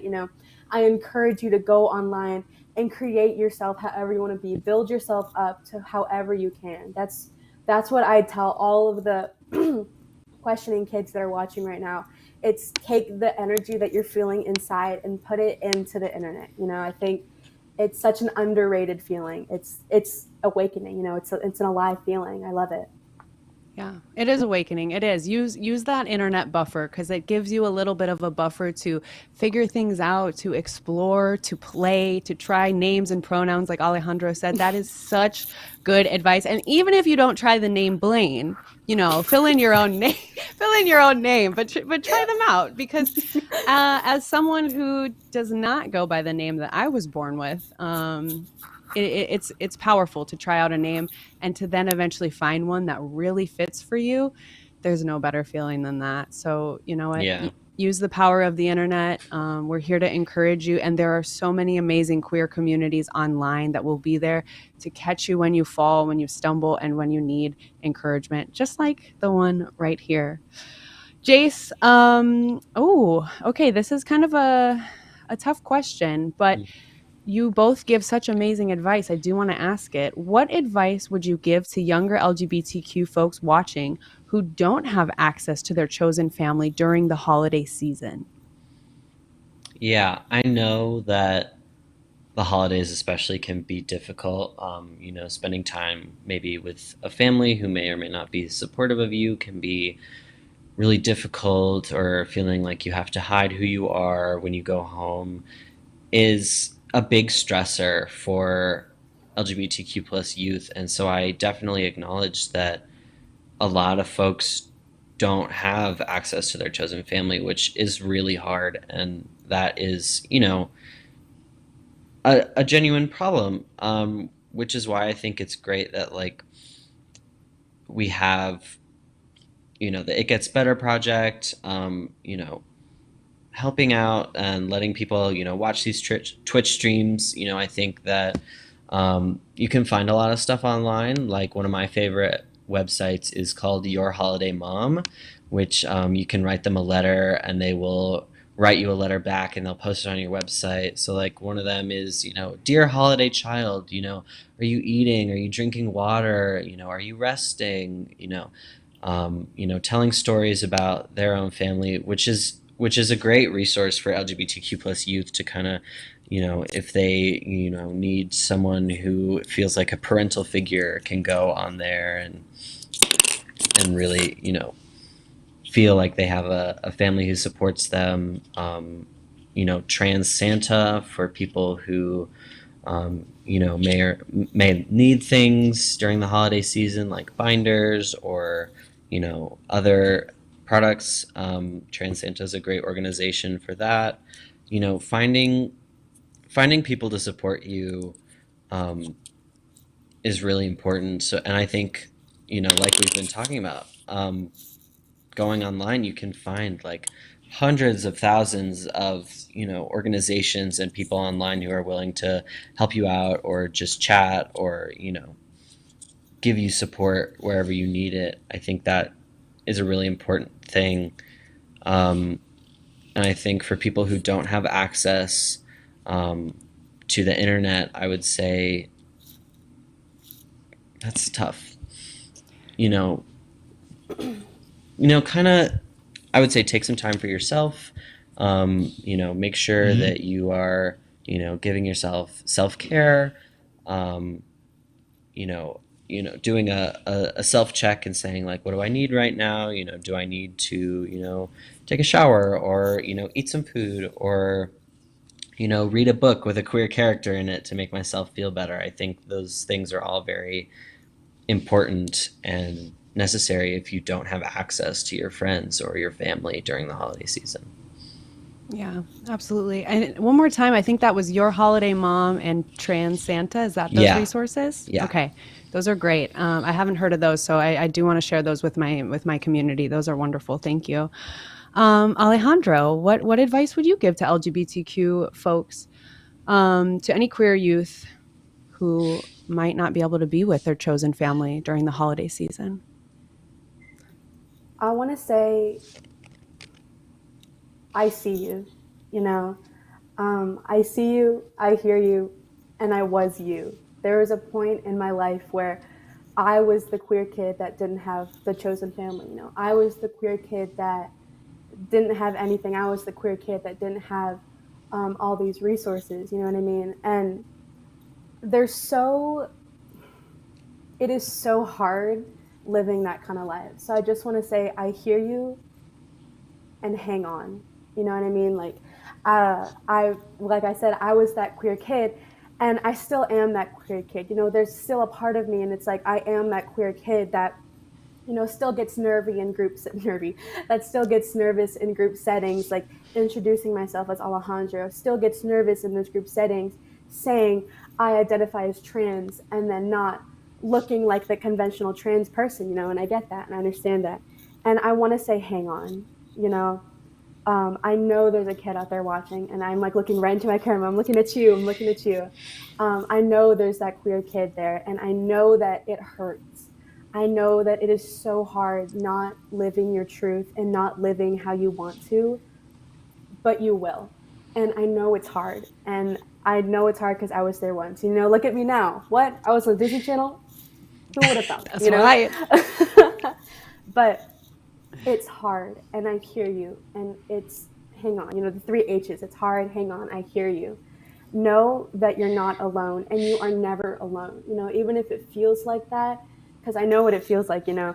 I know how it feels, you know, to be alone. And, you know, now I'm not. I'd say as soon as I joined It Gets Better, as soon as I found that space online, I was never alone again. You know what I mean? And it's hard not having that now. But I just, you know, want to reiterate, you know, hang on, and that it gets better. You know, it's why I'm here. You know, it gets better.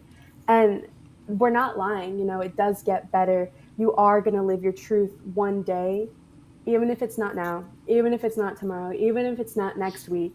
It's going to happen. And all I'm asking you to do is just hang on and have hope and love yourself. There is nothing more rejuvenating and refreshing than loving yourself when it feels like no one else in the world can, which isn't true. I love you. Alejandro Isabella Jimenez, I love you, you know. I love you too. We love you. We do.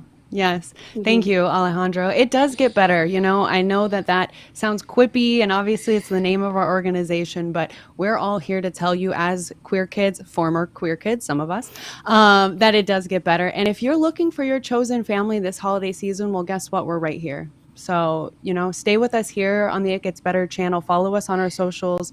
Join the Youth Voices program when applications open up if you would like to apply. We are right here. We're here with you. You are not alone. Jace, Alejandro, thank you so much for taking the time to speak with us today. I truly still have goosebumps all up and down my body because you both are so just wonderful and intelligent and beyond your years, really. So thank you for sharing space with us today. Best of luck in your new year. Happy holidays. And I hope that we'll get to talk to you again very, very soon. Thank you so much. Thank you for having us. Bye. Bye. See you on the Disney Channel.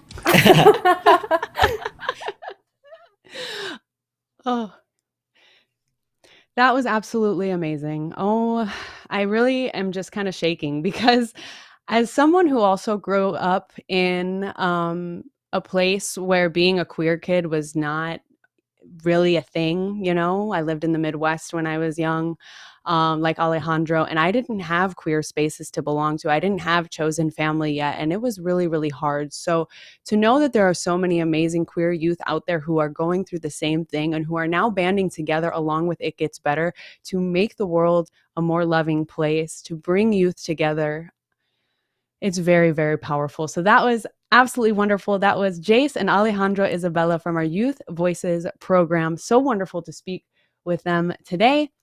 And now I'm very, very excited for our next panel, which is actually going to be our ambassador discussion. I am an ambassador here on Twitch with the It Gets Better program, and I'm going to get to speak with two of my amazing colleagues, Lilith Fox and Kita Palooza. So we're going to go ahead and bring them on in to have a discussion with us right now. Here they come. Hello, my loves. Hi, Kita. Hi, Lilith. Welcome on in. I am so happy to be here with you today. I've been looking forward to it. So I'm going to have you go ahead and introduce yourselves in your own way, starting with Lilith, and then we'll go on over to Kita. Hi, everybody. I'm so excited to be here, specifically talking to you two. I have been really enjoying getting to know you over the last couple of months, and I've been looking forward to this conversation all week. But my name is Lilith. I love foxes, which is why my last name is Fox on this platform. I go by they and she pronouns, and I describe myself as a storyteller and mindful gamer. And I'm just over the moon to be here today. We're so happy you're here. Thank you, Lilith. Kita, I'm coming over to you. Hello, hi everyone. Sorry about that. My name is Kita. I am a variety streamer here on Twitch. Play some cozy things like The Sims, Animal Crossing. Also speak a lot about body liberation, body positivity, and all these amazing ways that you should feel good in your body. So yeah, hey everybody. Hey, Kita. We love that. And I've also been looking forward to this all week. I'm so, honored I get to speak with everyone today. Obviously, I'm a little selfish in that way, but our ambassador program is very, very wonderful. Like we said, we started our Twitch channel in October of this year, so we've been going for just a few months, and we are actually the inaugural group of Twitch ambassadors for the It Gets Better program, which is truly an honor, and to get to share space with so many wonderful content creators such as Lilith and Kita and many, many others has just been the honor of my life. So let's get into it. I want to learn a little bit more about your channel. So Lilith, tell us about the kind of content that you create on your channel. Yeah. So like I said, I describe myself as a mindful gamer. And for me, that is playing games through a mindfulness lens. I have been practicing mindfulness for a few years now to sort of help me with anxiety and a host of other things. And it's brought me a lot of peace and actually a lot of joy. And when I decided to start playing games on the internet, I did so with this sort of mission of bringing that way of playing and enjoying games to other folks. So that's a big focus of my channel. We talk a lot about wandering aimlessly through games and through life and how that's okay and how it's actually kind of amazing and the journey is everything. And I also tell a lot of stories. But the other thing that is a big part of my channel is just having a space to be joyful and silly, and also talk about things that are important to us and our values, with a primarily queer community. So it's just kind of like a safe space. Talk about chosen family. That is my chosen family, and having a place where we can just sort of chill and enjoy games and enjoy each other, and be joyful, and then also spread that joy, which is another big thing for me, spreading joy online. Yeah, absolutely. And I will tell you, I have been in every one of our ambassadors' streams, and Lilith, the corner that Lilith has curated is the coziest, warmest place that you can go hang out. And everything that they spoke about is just it comes through in your content so much. So do go check out their channel. It's absolutely lovely. And Kita is another absolutely amazing content creator. A little bit different content over on Kita's channel, but absolutely incredible nonetheless. So Kita, tell us about the kind of content that you create over on your Twitch channel. Yeah. So over we call it Camp Keto Palooza, because it's one of those things where it's like we want to do a variety of things. Like sometimes we do art streams, sometimes most of the times we like play Sims. We just talk about everything and anything, and it's like a really cool place, I think, for people of like all different like varieties to come together and meet each other and talk. And I think it's really cool when I see people start to build connections in chat and things like that over like common interests. And so yeah, like that's why we've been keeping like the camp theme and the camp name, because it just feels cool, and it feels right for like the way that things happen. But yeah, we play a lot of like cozy games. We do a lot of Animal Crossing. We do a lot of Sims content and other, things that come here and there. We do like to have hard conversations as well, because another cool place, or I should say like another cool experience is like a lot of learning that a lot of people do, especially, speaking on being like a marginalized creator, being a fat creator, being a woman, and how that all interplays, being queer, and how that all interplays into like, everything that I do, all the choices that we have to make every day.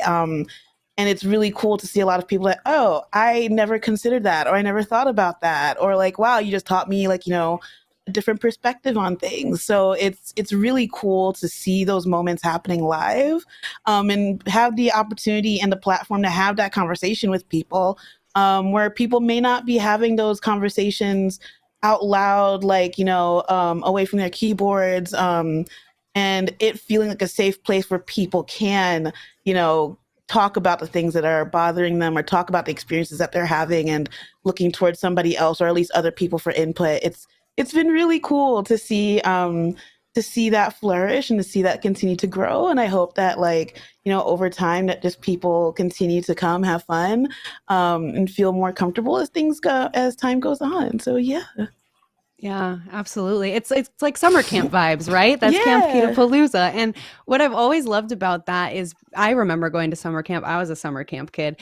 And what you said about like, kind of having fun, going with the journey, but then also having those hard conversations is kind of exactly how summer camp goes, because you go and it's lighthearted, you have fun with your friends, you make new friends, but then at night around the campfire, it's like, okay, it's serious time. We're going to like talk about things now.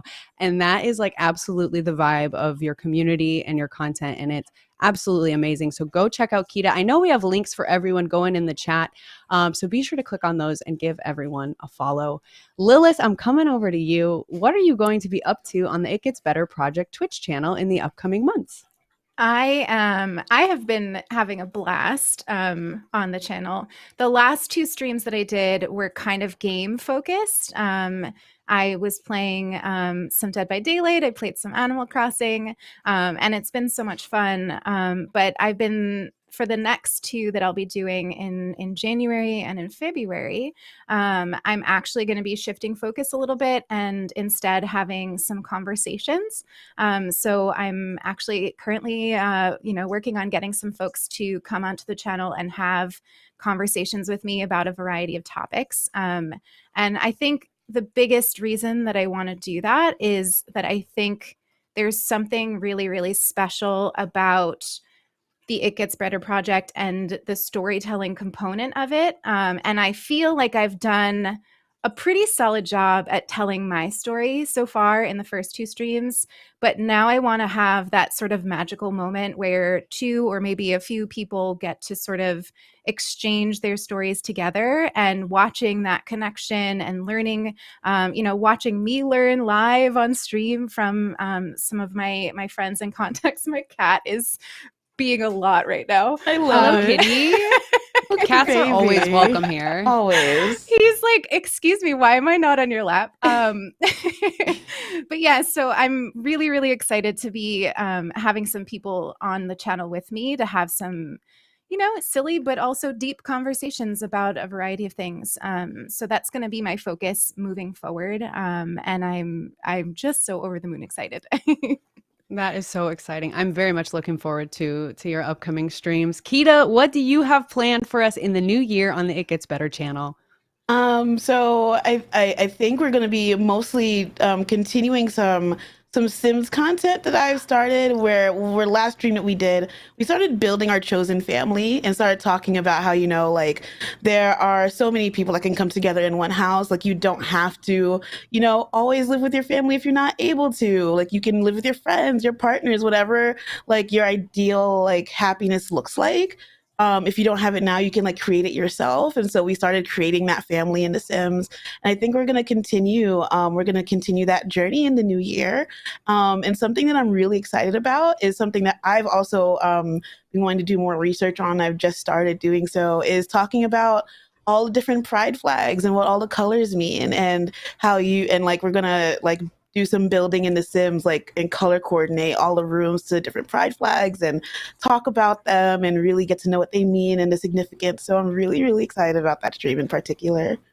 Oh, that's so exciting. Something that I learned during your last ambassador stream, or I guess something that I just realized, is the complete like flexibility that The Sims offers for queer characters to be created and queer stories to be told.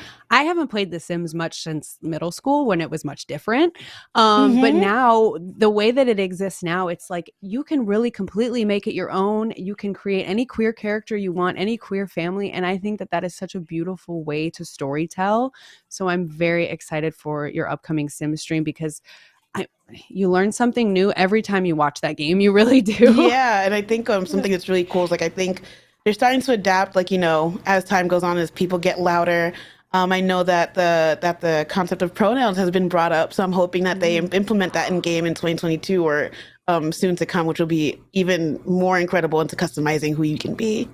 Yeah, that would be amazing. Because I know you have like clothing flexibility, hair, tattoos, all of that. But to be able to put your pronouns on top of that, I'm thinking back to our conversation with our youth voices, like trying out new pronouns. What a great way that would be to do that with, having your sim try out pronouns maybe that you want to try out. Because it's not always easy to try out new pronouns, face to face. But in a video game, it's a lot easier.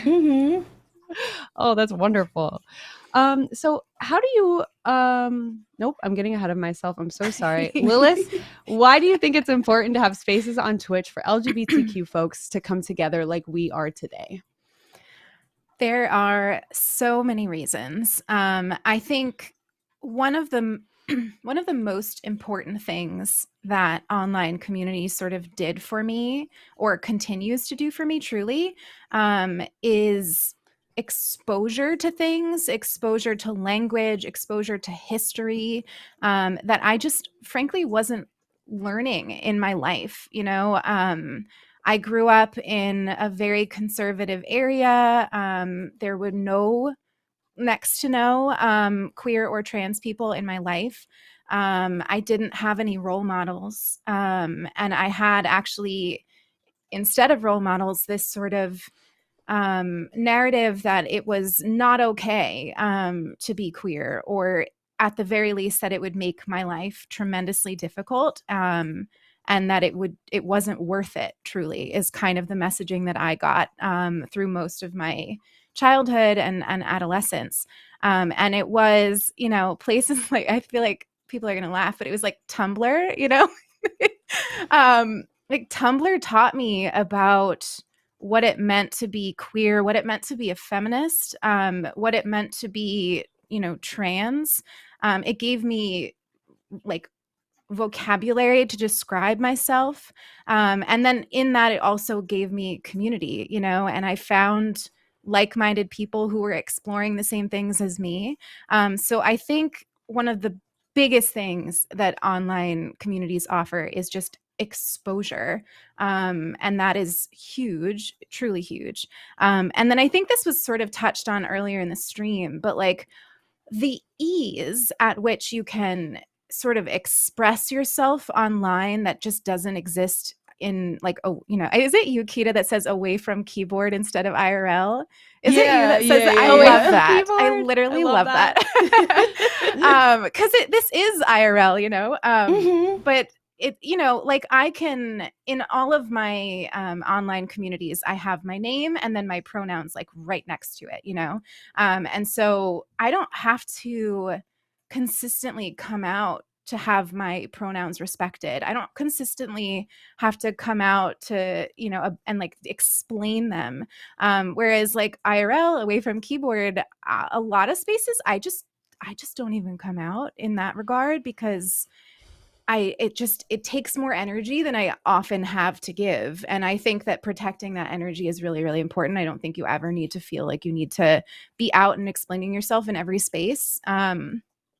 So I think that's one thing that the online communities have also offered me, is that I get to sort of, I have all these different Discord communities, and a few months ago, I actually changed my pronouns, and I was like, hey, my pronouns are this right now. It's probably going to change. It might change a lot over the next few months. And they were all just like, yeah, sure, whatever. And I'm sorry, but like, it would not be like that with my family. So it would be a lot more complicated, a lot more conversations that would need to be had. And I think that there's just something really, really special about that sort of understanding that you can have. And I think the only thing I could think of that would be like that IRL is like if I walked around with like a button, and not gonna lie, I've considered it.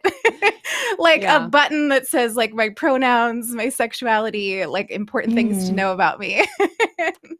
I actually bought a button recently with my pronouns, but I've been too afraid to wear it because I never really thought about this until you said it so well, Lilith, that online, your pronouns, your preferred name, whatever it may be for your identity is there, and people, that's just who you are. That's how they see you. But trying to explain that in real life is a lot more difficult. And you really do have to, you really do have to come out again and again and again. And I don't know who has the energy for that, but I don't.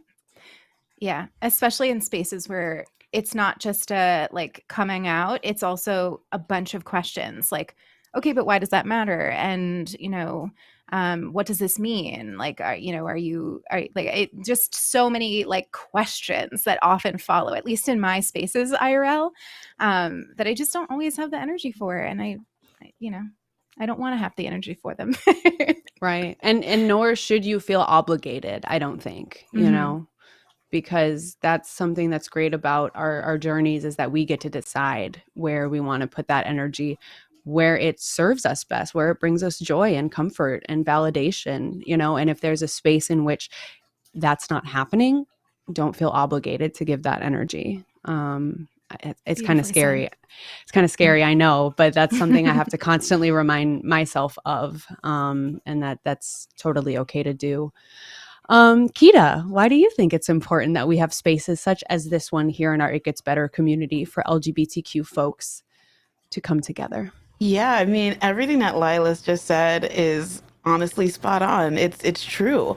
I think a major thing for me, like, which is, also the same, is that, a bit like ability to be vulnerable online, and the ability to curate your own space.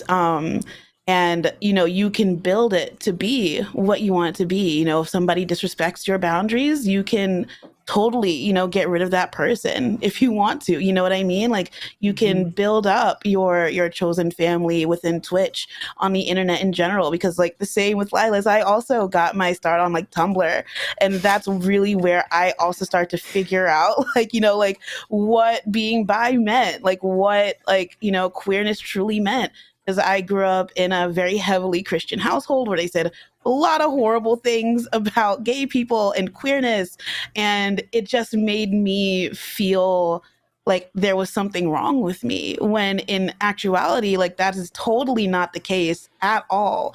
Like, you should be able to exist freely as you want to, and without fear of being accepted, without fear of being like rejected, I should say. And so when you find, those people, whether they be like, on the internet, like IRL, like, it's incredibly like liberating. And for me personally, like, I've always, I've been, I don't know how to explain, like, I've been out if you ask me, like, oh, like, we're talking about sexuality, and this is before I started Twitch. I'd always been out to my friends, but like, I never really, I guess, like, I don't know what the right word for it is, like, not necessarily like advertised, but like, when I started Twitch and people would ask like, hey, what part of the LGBTQ are you? I'd like constantly have to say like, oh, I'm bi. Oh, I'm bi. And it just kind of like made it easier for me to be like, hi.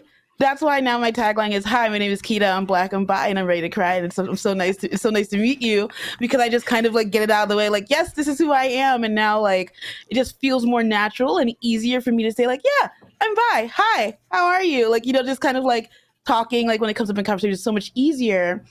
And I didn't have that before I started Twitch, and meeting a bunch of other people who are also queer and like very open and very awesome and like so cool. And it was like so cool to have a community where we can just openly talk about this, because like being out in the world and like working like a really corporate job where like it's still weirdly somehow taboo, like even though you have like all these like employee resource groups, and like we like support like pride, and we support like Black people and X, Y, and Z, but then like when it actually comes to support, it becomes really like, oh, like everybody freezes up, they don't know what to say, and so it's like, okay, hi, yes, but like here it's like everybody is doing that, like that work together. We're all here representing each other. We're doing a great job of like making spaces for people to truly be open and truly be themselves.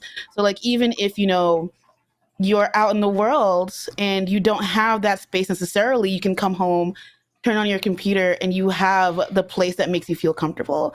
You have all the friends that make you feel like you're at home. So if people don't get you, like when you're AFK, here you are with like all the people that do, and you have a safe space, and stuff like that is always going to be incredibly important.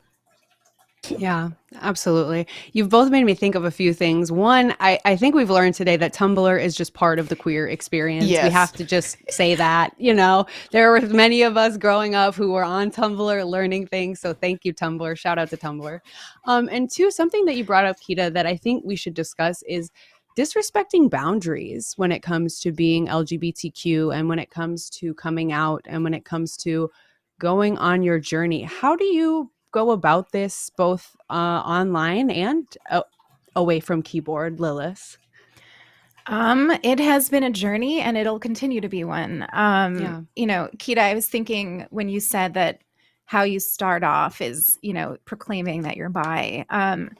I remember after my very first couple of streams, I had this community member ask me why it is so important for me to say and describe myself so much that I'm queer. And it sort of took me aback, because it was said in a way that made me feel like I shouldn't be doing that. And of course, immediately I was like, yeah, no, that's not true. But I realized that I do that because I want to attract people who need that kind of space, and need to feel like they can vocalize loudly and proudly that is who they are if they want to. And so, I think for me, boundaries started out very much as like, I don't need to take feedback if I don't want it, which I think is something that I think all of us have probably had to learn along the way, is that like people always going to have feedback, but you get to decide whether you're actually going to take it in. So that is definitely one of the first things I learned. And then for me, I think the biggest the biggest boundary issue that I've had to work on is surrounding like being there for people, being present for people, caring deeply about people, but acknowledging that I cannot be their support system. I think because of the focus of my channel on mindfulness, on being queer, a lot of times there will be sort of misunderstandings about like what exactly it is I can provide. And I've had to do a lot of boundary setting in that regard, in sort of, protecting myself and protecting the community, from just sort of like acting in a way that's almost like therapy. So that's a really hard boundary for me that I work on establishing all the time. And it's kind of come a long way. And then I think the other thing is just sort of making sure I take time away to recharge. And that in itself is a boundary, right? Because there is a pressure to be on, at least on Twitter or something all the time. And I take days off, and I'm trying now. 2022 will be the year I don't feel guilty about that. You've got this. You've got this. Days off are good, and we try to convince well, I don't think we do, but society tries to convince us otherwise. But days off are good. Boundaries are very good. They're actually necessary. Kita, how do you work on setting boundaries, both, online and away from keyboard in your queer journey and in your queer spaces? Yeah, I think for me, like if somebody like is, aggressively mean on Twitch, I mean like on or Twitch or Twitter, honestly, the block button is there.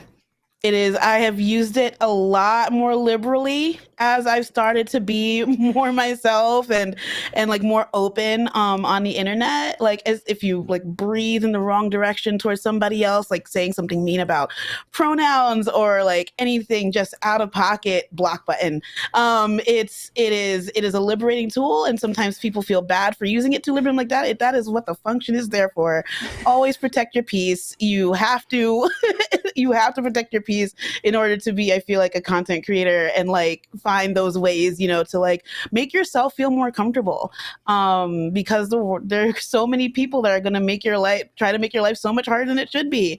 I think another amazing thing, like just like, Lila said, is trying to find those boundaries within chat. Cause like we do talk about hard things. I welcome those conversations, but there is definitely a fine line between like we're openly talking about it, and then it slowly starts to become your therapy session where you tell everybody everything in chat about your life, and we don't really know. There's no content warnings or trigger warnings for people to be like, oh God, I don't know, this is going too far. How do we stop this train? So just kind of like, something happens, like this happened in my chat a couple days ago, where it's like, hey, before, like, I'm glad that we're talking about this, but if you can put like a content warning or like a trigger warning before we even like engage in this, that way we know if people are okay to talk about this, then we can proceed. Like just trying to like be firmer about things like that, so people don't just treat it as like a low-key kind of trauma dumping situation, because those things can catch me off guard, and I have been triggered on stream before, and it is not fun. So I'm personally trying harder to be like, yes, I want to hear all of your stories and everything that you have to say, but like we do have to put some sort of content warning on it, or like, lean into it before we go too deep. That way we can protect, like, not only myself but other people in chat that may feel uncomfortable. And sorry, I just totally like blanked out. But yeah, those are, at least like when it comes to boundaries, those are like the two main ways that like I can think about that have definitely helped me in my journey and like meeting new people and talking to people and like figuring out like what my, content creation style is, and wanting to make sure everybody's heard, but also making sure that myself is protected as well.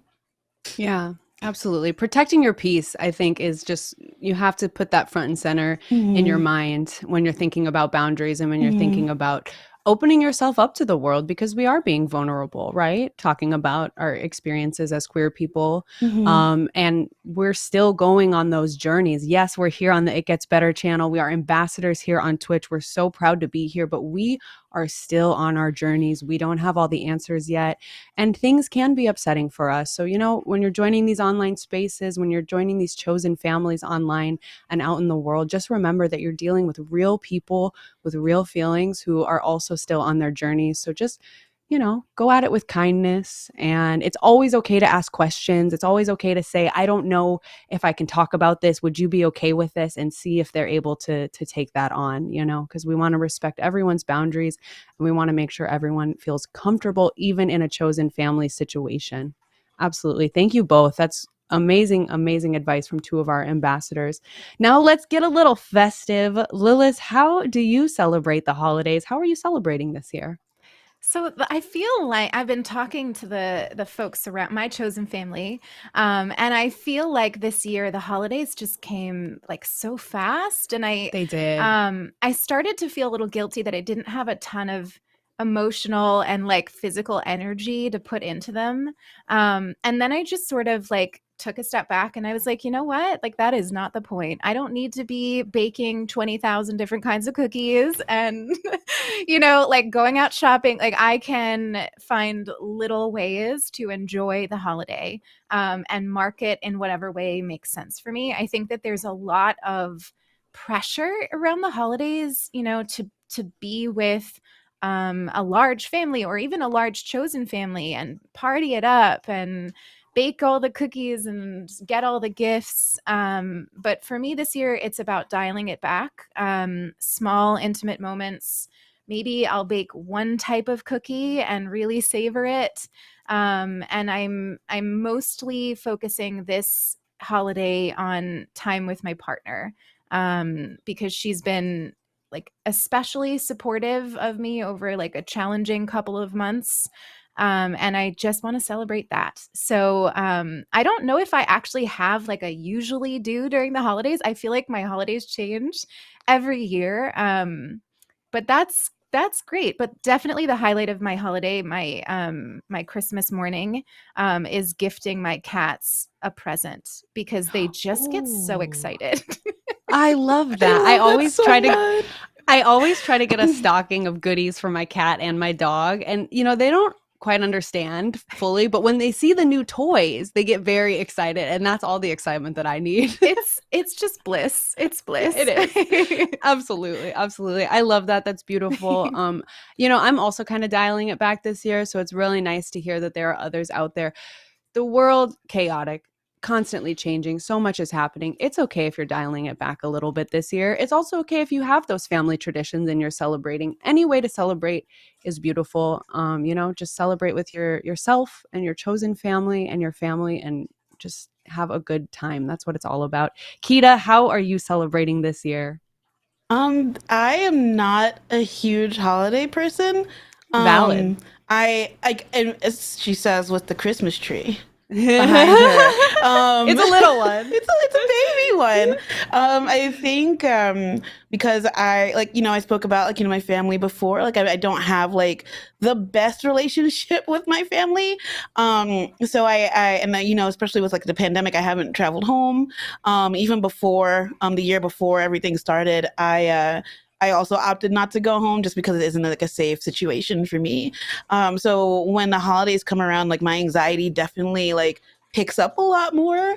And the one thing I am happy to say is that this year I have amazing friends, and all we've been doing, and again, shout out to Twitch for this chosen family that I've been able to find and really connect with. We've been doing nothing but watching cheesy Christmas movies and rating them. And it's just felt that has at least reinvigorated some of the Christmas spirit in me. And just to have even if I won't, be spending my day with anybody on on actual Christmas, leading up to it, has just been so nice to watch Christmas movies and hang out and have people where we can just kind of parallel watch things with each other and just chill. My neighbors are really cool and have brought me cookies, which has been really sweet. And so it feels a little bit more festive. I put up my bigger tree in my living room. And I'm just taking it day by day, We'll see. I'm gonna probably stream on Christmas, but like that's all I've got. I'm excited for everybody else though, and like seeing everybody get together in what ways that they can, or like the different traditions that they're doing, because I get a lot of joy from other people's joy. So even if I can't like enjoy the holiday to the full extent myself, like seeing my friends do all these like really festive things, like there used to be a time where like I used to get like really sad and be like, dang, why can't I have that? But then you start to like relish and see other people's joy and how much joy it brings them. Like, dang, I'm glad they're able to have a good time, and so Yeah. I kind of just like relish in that now, and it feels really good. That's beautiful. I love that. You're finding ways to celebrate in your own small ways, but you know what? Those add up to really, really big things. And as long as you feel happy and you are festive in your own way, then that's really all that matters. Can I Yeah. ask what your favorite cheesy Christmas movie is that you've watched so far? Oh gosh. Last night we did a binge of the Princess Switch. And honestly, it was the most interesting one that I've seen so far. There was also like, I know that we all kind of hate Happiest Season. The Happiest Season or Happiest Holiday, the one with Kristen Stewart. Oh, I haven't seen that one. Oh, like Kristen Stewart? Yeah, I personally like, though one of the main characters pisses me off so much. And it's just like, dang, I really, I think people should watch it. It's a really good queer Christmas movie. Like, for what it is, cheesy Christmas movie. You may get a little upset, but I like it. Okay, I need to know about this now. Yeah. I will watch anything with Kristen Stewart, and I have not seen that. So Yeah. I'll have to check it out. At least once, yeah. Just once. Okay, great. I'll check in with you on your rating, and we can compare scores after I watch it. Wonderful. Thank you so much. All right. Now, Lilith, something that we've talked a lot about today have been LGBTQ youth who may be still finding their chosen family, who may be having a hard time this holiday season. Do you have any advice for the youth who might not be out during the holidays and might be struggling? Yeah. It took me a long time to come out to my family. So for starters, I really relate to that. And I think what I would say is to lean into any spaces where you are out or can be out. So spaces like this one, spaces like Kita's on Christmas Day, any sort of space where you can be out and can sort of like, maybe you have to spend time eating dinner with family and you're feeling like you can't be yourself and that hurts and it drains you. Recharge in a space where you can feel like yourself. But I also want to acknowledge that there might be folks out there who don't really have those spaces, or are having, or maybe they don't even have the energy to be present in those spaces. And I think, and I didn't have Twitch at the time. I just didn't know about it and I wasn't on it. And I think what I used to do and what I would say to do is that it's also okay, to choose yourself. Chosen family is great and chosen family is beautiful.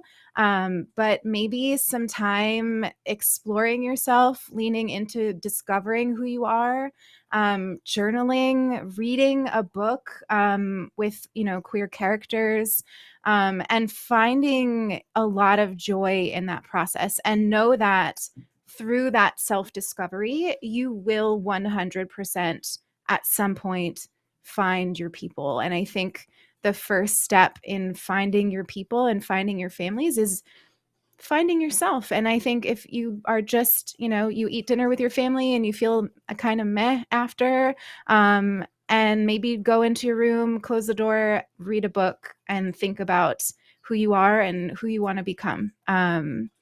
That's what I did and it worked out. So I think, and I still do that.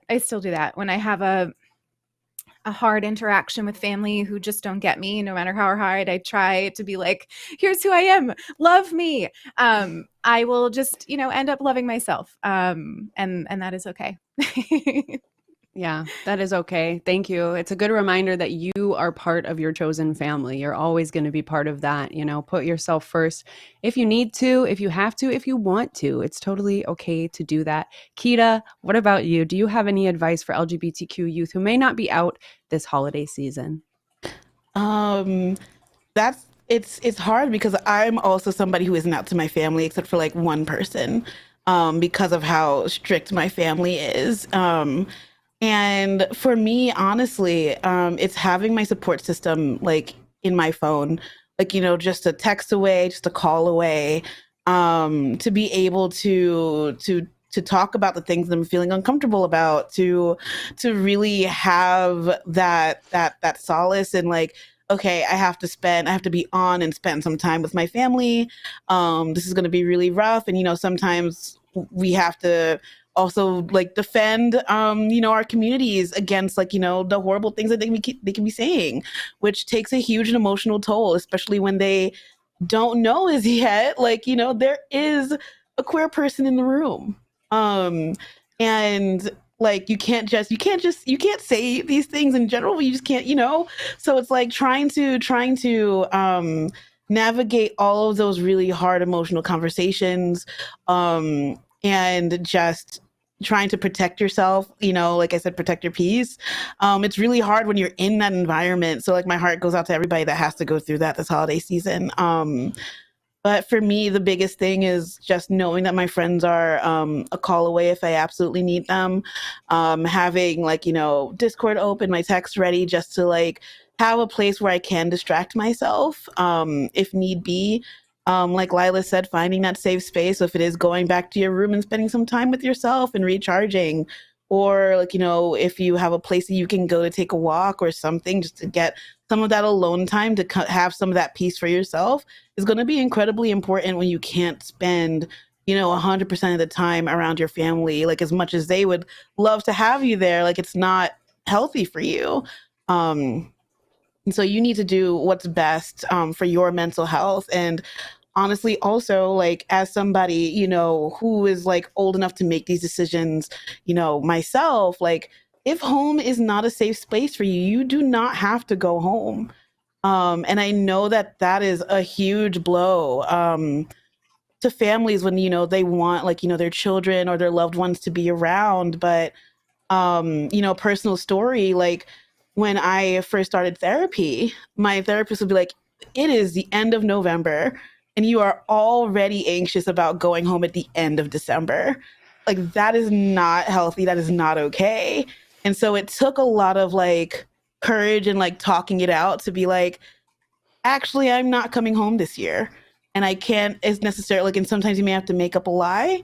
But if that is going to protect your mental and protect you, you have to do what's right for you. So I think, putting yourself, and your health first and foremost, but also if you don't, depending on what you do, make sure you have a support system like at the ready. That way you can like have somebody to tap in with and talk to when you need it.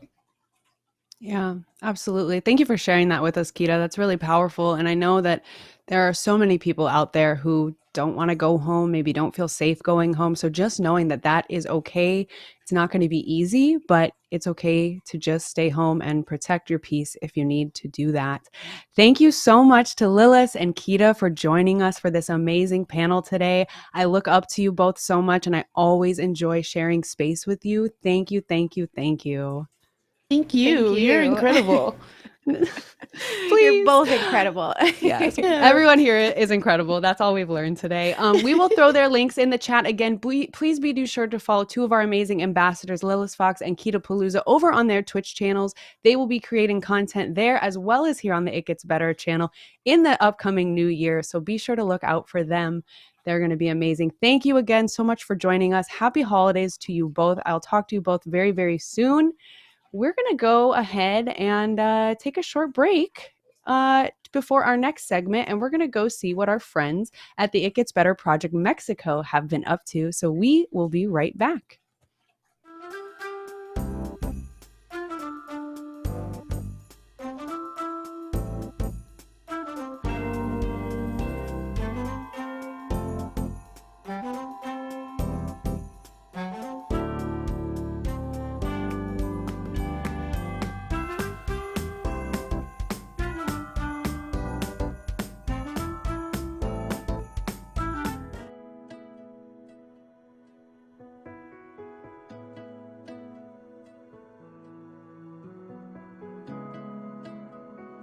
Hola, mi nombre es Pablo Águila y quiero contarles acerca de mi historia.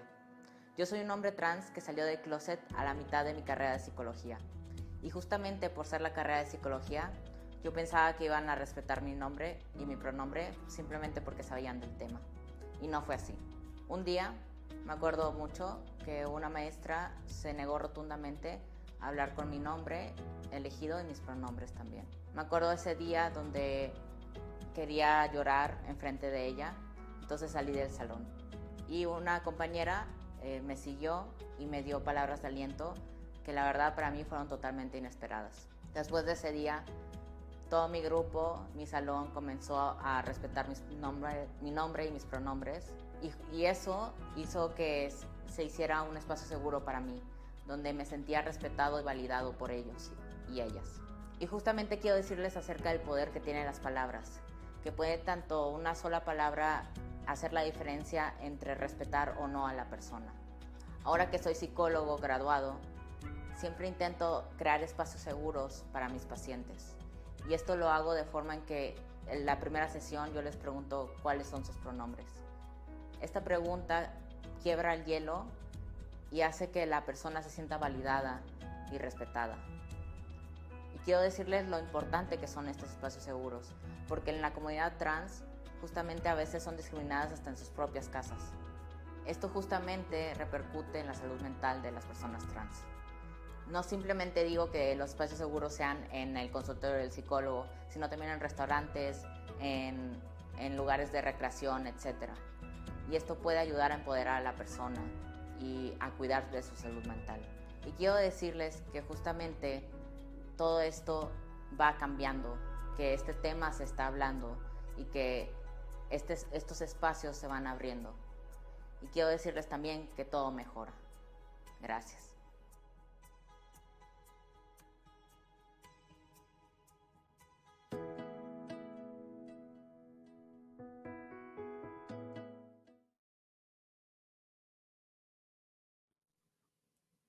Welcome back, everyone. That is what's going on over with our friends at the It Gets Better Project Mexico. So I hope you enjoyed checking in with them. Today has been absolutely amazing. We're almost to the final product of our show today. So we're going to go back and check in with our amazing bakers and see how they're doing. Let's go check in with them now. Oh. Ooh, hello. Hi, y'all. How are you? How is it going? I see we have some fully baked goods in front of us. Sure. Yeah, sure. Yes. I will call this safe to eat. Safe to eat? Hey, I mean, that's all we can ask for, really. Yes. They look amazing.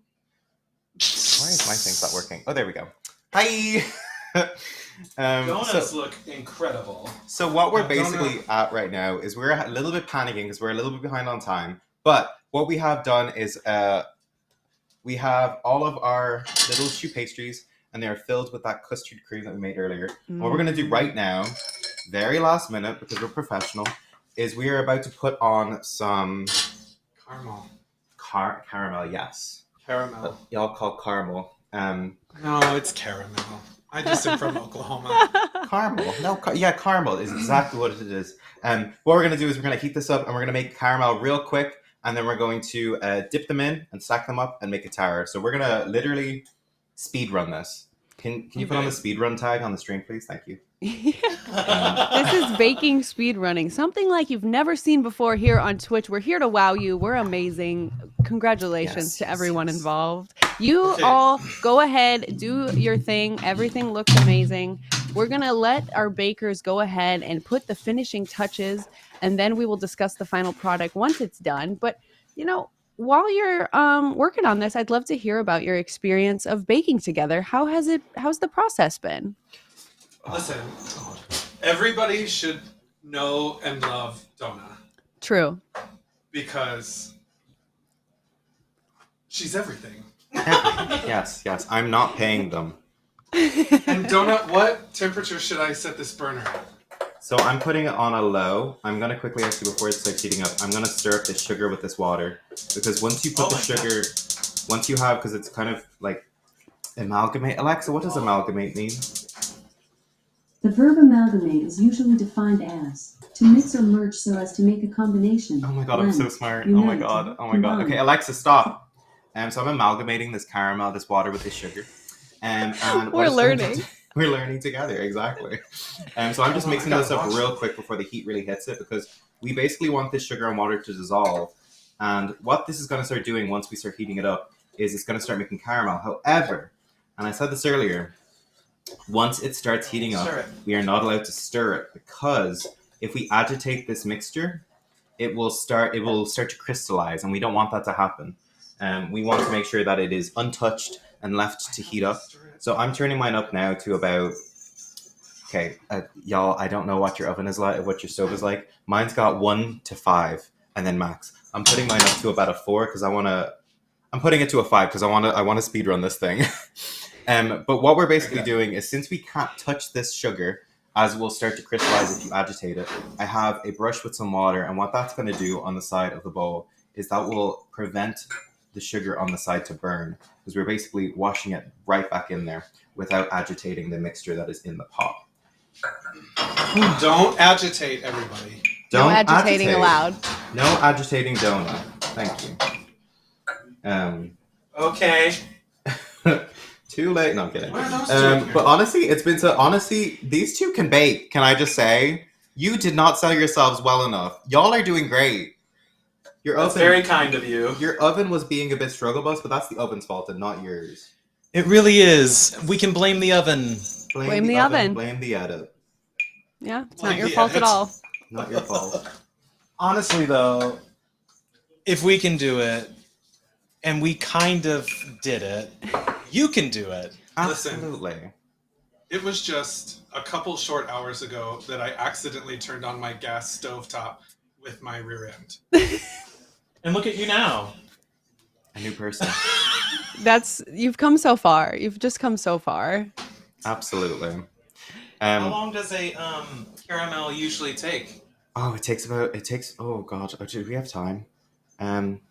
Let's say 2 minutes. It takes about 5-ish minutes. We're really trying to rush and heat this up as fast as possible. You've got time. Don't stress. You're good. Okay. So we're just gonna hanging this out up. bacon. So what we're gonna do is So basically exciting. the sugar in here is gonna start dissolving. I don't know. Can I have I got a zoom button? What's this? No, that's the wrong one. Hi, Donut. What? Hi. Let me put that lace back down. So what we're basically just doing is we're trying to get all this sugar to dissolve without agitating it too much. We can swirl it a little bit, but no stirring. And once this is dissolved, it's gonna start going a goldeny brown color. We want it to be quite dark, almost like like just before a maple syrup, basically. Because if we leave it on too long, once it hits a certain point, I think it's like 80 degrees, it'll go straight to burning quite fast. If you have a thermometer, great. Do I have one? Yes. Am I bothered? Absolutely not. So I'm just going to use my eyes and then hope for the best. And then we're going to start dipping them in and sticking them on the tray. And then, yeah, we're done. I've got, for decoration, I've got these golden balls. And I've also got these sprinkles. And then I've also got... we have sprinkles. They're in there. I just grabbed sprinkles because they were like the same color scheme. And then I got I should probably take them out of the sink. I grabbed 2 decorations off my tree, washed them, and I'm going to stick one on top because... Oh, that'll be lovely. This is my That's gonna croque be and bouche. beautiful. I will say, I almost used the glitter one. Do not use the glitter one. I'm using like a metal one. The glitter gets everywhere. Get it, and you're eating it as well. I will say, when I was piping these, one of these does have a piece of glitter in it, but I can't tell. That's fine. That's the one you save for me. I'll eat it. It's biodegradable too, so. Yeah, we're good. Exactly. Okay, mine is actually heating up quite fast. It's quite bubbly, and the sugar's already almost Yeah, melted. ours is bubbly. So this is where you keep an eye out. If you see any sediment around the edges of sugar, just literally just grab a bit of water on your brush and just give it a brush. Do not touch the liquid though, because it'll melt your brush head. So basically, the thing about this is that, sorry, if you want me to stop talking about baking. No, this is perfect. So basically what happens is a lot of people I've noticed in a lot of American recipes, you make a lot of a dry caramel, which basically is you take the sugar, you put it in a skillet, and then you heat it, and then from there you make the caramel. Personally, terrified. So what we do here is we tend to mix it with water, and the water evaporates, allowing like an even and even cooking of the sugar. So you're less likely to get like burn marks and things like that with the caramel, which is just going to destroy all of it. So that's what we're doing How now. bubbly is this supposed to be? What? How bubbly? So mine's This very. I'll be honest, mine is very bubbly, and I would normally turn it down, but since I'm trying to get us on the way, I'm letting it just do its thing. Speed run. So mine is fully like boiling water. Now, here's another thing: be very careful, because hot sugar, I think it goes to 200 degrees when water goes to 100. So this is beyond hot. So don't wear long synthetic wigs around it. Right. Good advice. This is I wish I took advice it. to live by, honestly. I'm gonna go grab my stand that I'm gonna put this croque bouche on, because we're gonna literally stack them all up and then stick our decorations on. And it's a very quick process, because once this caramel is hot and liquidy, we're gonna want to go do. I'm probably not gonna use all of these, because there's just a lot of them. But what you can do, if you happen to have like 30 of these filled things, you can basically make like a chocolate top or something, or even just dip them in the caramel and serve them like that. And they make like a really nice side thing. It looks so good. Yeah, and they taste beyond. They taste Oh. beyond. I'm going to quickly... The custard cream inside of them is so good. Oh, I bet. So good. Oh my gosh. And my mouth is watering and I can't taste it. It's like torture. No, this is the Oh, worst. it's terrible. They're so bad. I keep looking at this car. Oh, I'm so glad you don't have to experience that. I'm gonna grab my tray for it really quickly. I'm back in a second. Okay, lovely. Yeah. We're almost there, y'all. You've done it. We're almost there. Jupiter, what's been your favorite part about this stream? Oh my gosh. Every moment has truly been uplifting and joyous and wonderful today. I will say it was such a special treat to speak with our youth voices today, and to get to hear about queer youth out in the world who are quite literally changing the world just by being themselves and by finding chosen family within each other in the It Gets Better program. I was just telling Kita and Lilith that I still have goosebumps after all of the panels and just getting to hear everyone talk about their journeys and their chosen family and what, online spaces like the It Gets Better project have meant to them. Yeah, it's been wonderful, and I needed it, because I'm someone who the holidays are a bit hard for me as well, as some people have shared today. So to get to spend the holidays with all of you and all of you here with us in chat has made me feel like I have just the biggest chosen family in the world. So thank you all. I love that. I love that so much. And thank you so much for being the host for all of those stories. Thank you for making yourself available for all of us. Absolutely. I would in the beat of my heart would make myself available for any of you. So just let me know. You're such Not to an bake though. angel. I can't bake, so that I'm out on that, but I will taste test for you. Hey now, I would say that I can't bake before today. And look at you now. You are a baker. Look at you. Sealing gigs right here, right now. Do you know what they said when we were baking away? They said, Donna, your days are numbered. We're gonna start doing drag and be a baking duo. And I was like, okay, yeah, dude, I'm tired. That is exactly what we said. I wish I was lying, but it's true. It looks so good. Two thieves, one I mean, Twitch. you absolutely should not Two queens, stick one your Twitch. finger. Yep. Oh, that's really good, actually. That is really good. I said two thieves, but queens sounds much better. I heard queens. You heard the better part, yeah. Oh, that's so good. Okay, I see caramel is almost ready. Caramel, sorry, I'm uncultured. I'm gonna be a Phasmo streamer and grab my thermometer. Okay.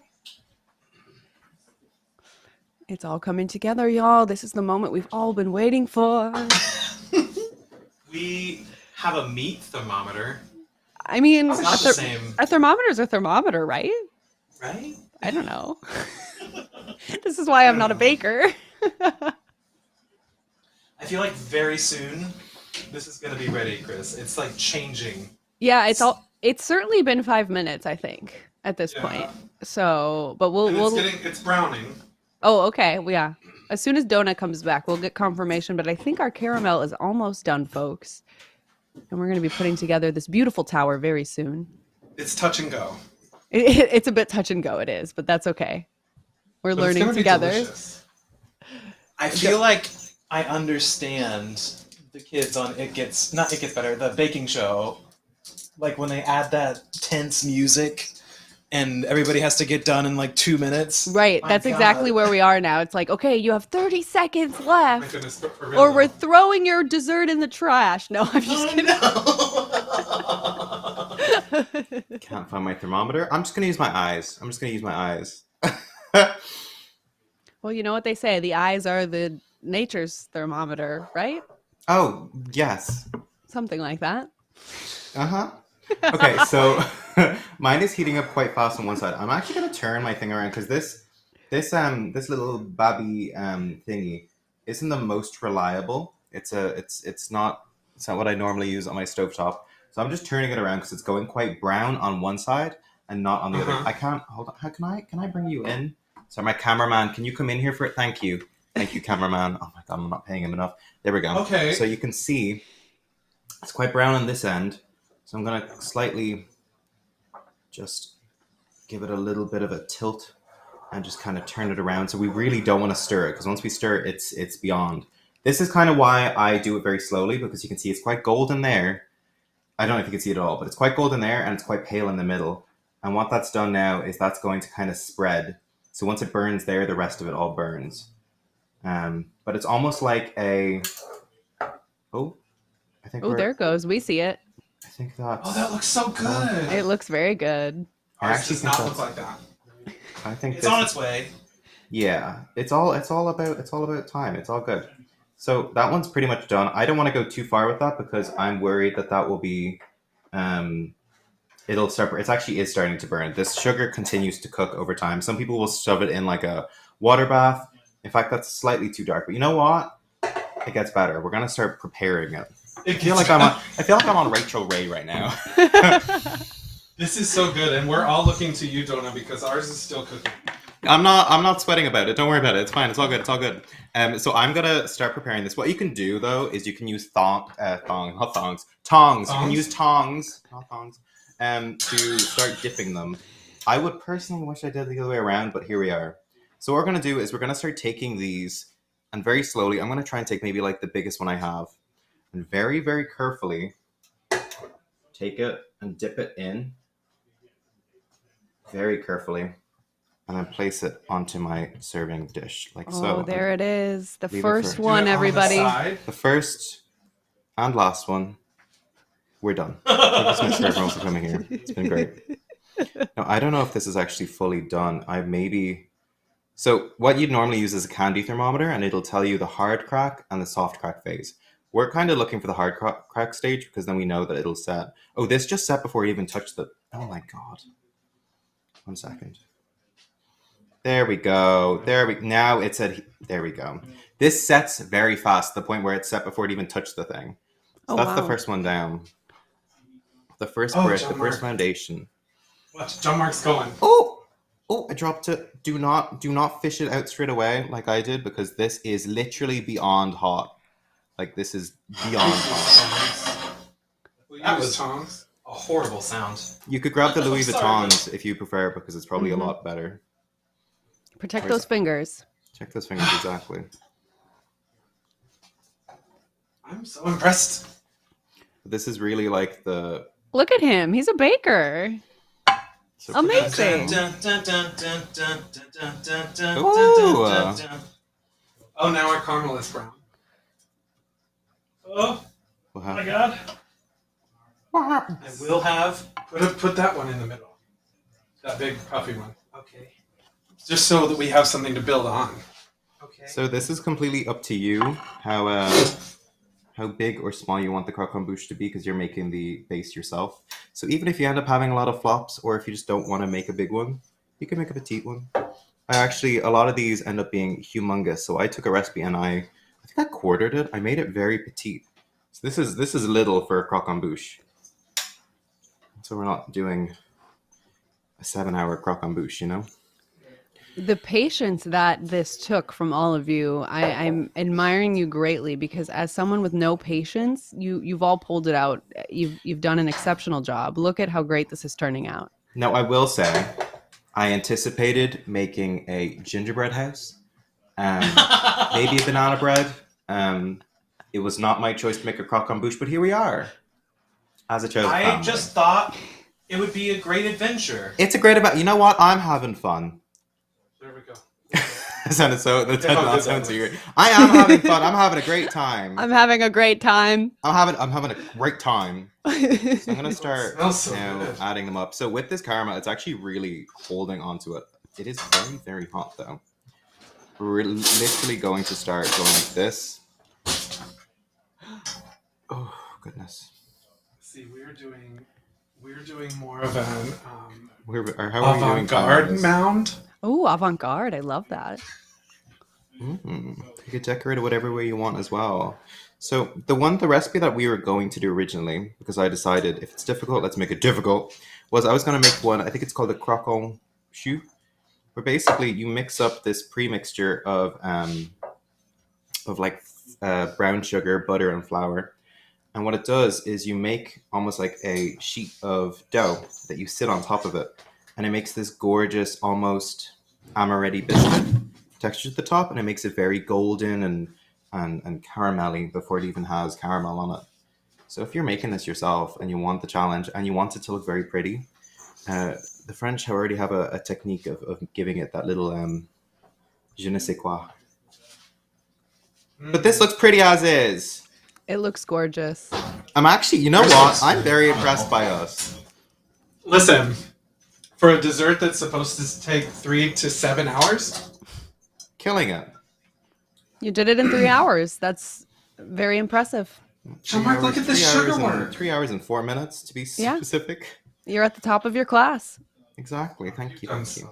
So what's the Oh, price? it looks beautiful. I can't wait to see that close up. I'm excited and nervous. I'm not sure if I might just make this a volcano, to be honest. I'm not sure if this is gonna close at the top. Ooh! Are you Okay. burned? Did you get burned at all? How are you doing? No burns yet. No burns yet. No burns, full stop. Okay, everybody. Dun. Here we dun, go. Dun dun dun. You're finished already? Oh, it's beautiful. Well, look how tiny it is. Stunning. I love it. That's What so have we pretty. added to the top of it? What are our decorations?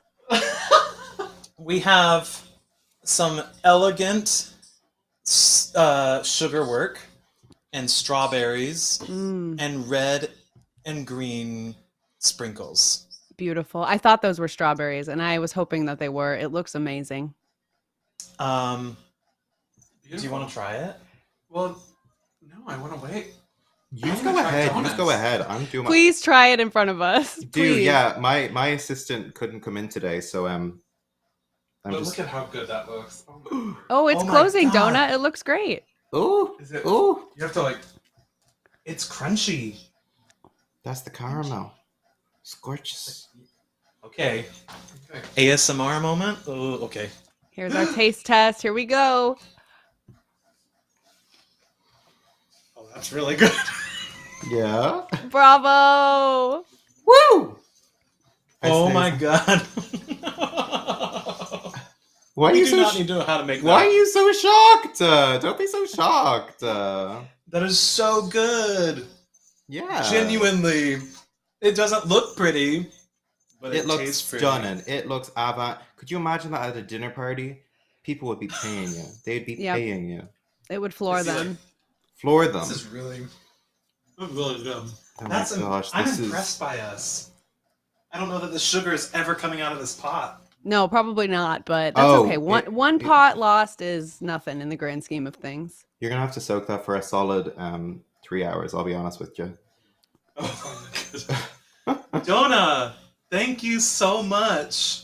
Genuinely, this is the coolest thing ever because no, this might not be like dinner party ready, but you best believe the next dinner party, Beyond. I know what to bring. You'll be ready. You'll have 7 hours ready to go. We'll take the 7 hours. We'll take the actual time. Okay, I'm gonna try one with the strawberry. I'm just gonna. I wish you could all try this. I'm just gonna grab a star and shove it on top. All right, Donut, it Donna. looks so good. Please eat one for me. This one's for you. This one's for you, Joel. Oh, yes. Oh, I can taste it. I can smell it. I know that it tastes amazing. It's really good.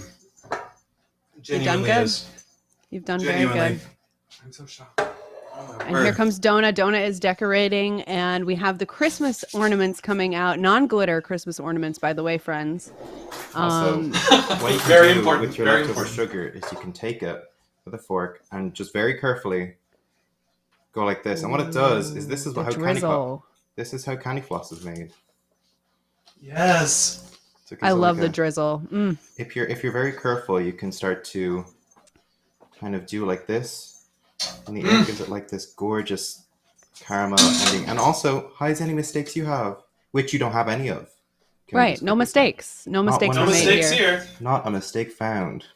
I'm just gonna go ahead and cover this flat dish in more caramel. I'm gonna stick on all these baubles very carefully. Oh my goodness, donut tart. Now, I hope you all will take some photos and be sure to share those on social media or wherever you'd like so we can take an even closer look at your amazing, amazing baked goods today. But wow, does it look delicious. Thank you. Thank you so Thank you much. so much. This has been. And thank you. Thank you. Thank you for honestly. If you hadn't suggested this, we would have been sitting around 2 hours ago with our banana bread, saying, "We did it." We Now did what? It, Joe. You know what? Yeah, exactly. You took a challenge head on and you all completed it so beautifully. Congratulations.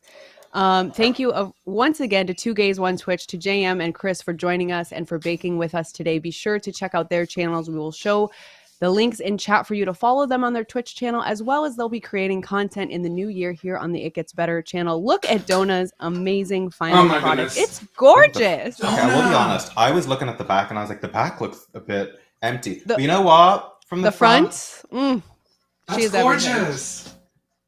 Oh wow! I Beautiful. just picked this one out of it. Oh my gosh. Awful. It looks Donna, amazing. that's amazing. That's not fire, is it? No. It was water. Sorry. Oh, goodness. No fire while we're wrapping up, please. Donna, thank you so much for being our baking host today. Be sure to follow Donna Tart on her Twitch channel for amazing baking streams. Look at that final product. We're getting the sprinkles on there. It's golden brown. None of them It's is going on everything. it. It's all over the floor. It's all on the floor. Thank you, That's everybody. fine. That's part of the holiday spirit. Thank you once again. Shout out to Donut Tart and to Two Gays One Twitch. Amazing, amazing ambassadors here, part of the It Gets Better project. We had so much fun baking with them today. Would you like to say anything before we go, my friends? Please, if you haven't already, hit the follow button for this incredible channel. It Gets Better has been fundamental in my journey over the last decade, and I hope there's many more decades to come, and you are all a part of it. So hit that follow button. Yes. And I'm picking off the same thing. Do follow, because there are so many amazing people who are making content for this channel. And although this is a bit chaotic, we have people from all parts of Twitch on here. And I'm so thankful to be part of it, but never again. Never again. But what are we doing here? Sorry, I blanked out. What are we doing? We're wrapping up. If you have any final words that you'd like to say to our audience before we go. If you enjoy baking, but baking that's usually the banana bread and things like that, you can actually catch me baking usually about twice a month. I'm aiming to get back into 2022 as my aim to try and bake more often, because 2021 has just been a journey. But if you enjoy baking and also baking events, we do a lot of those over on my channel, as well as variety and horror and drag. And we do the same thing of trying to foster a community that is a safe space, but also we have a lot of fun with it. But you'll also find me right here, as I'll be doing lots of fun streams with It Gets Better, and all of you hopefully again. Yes.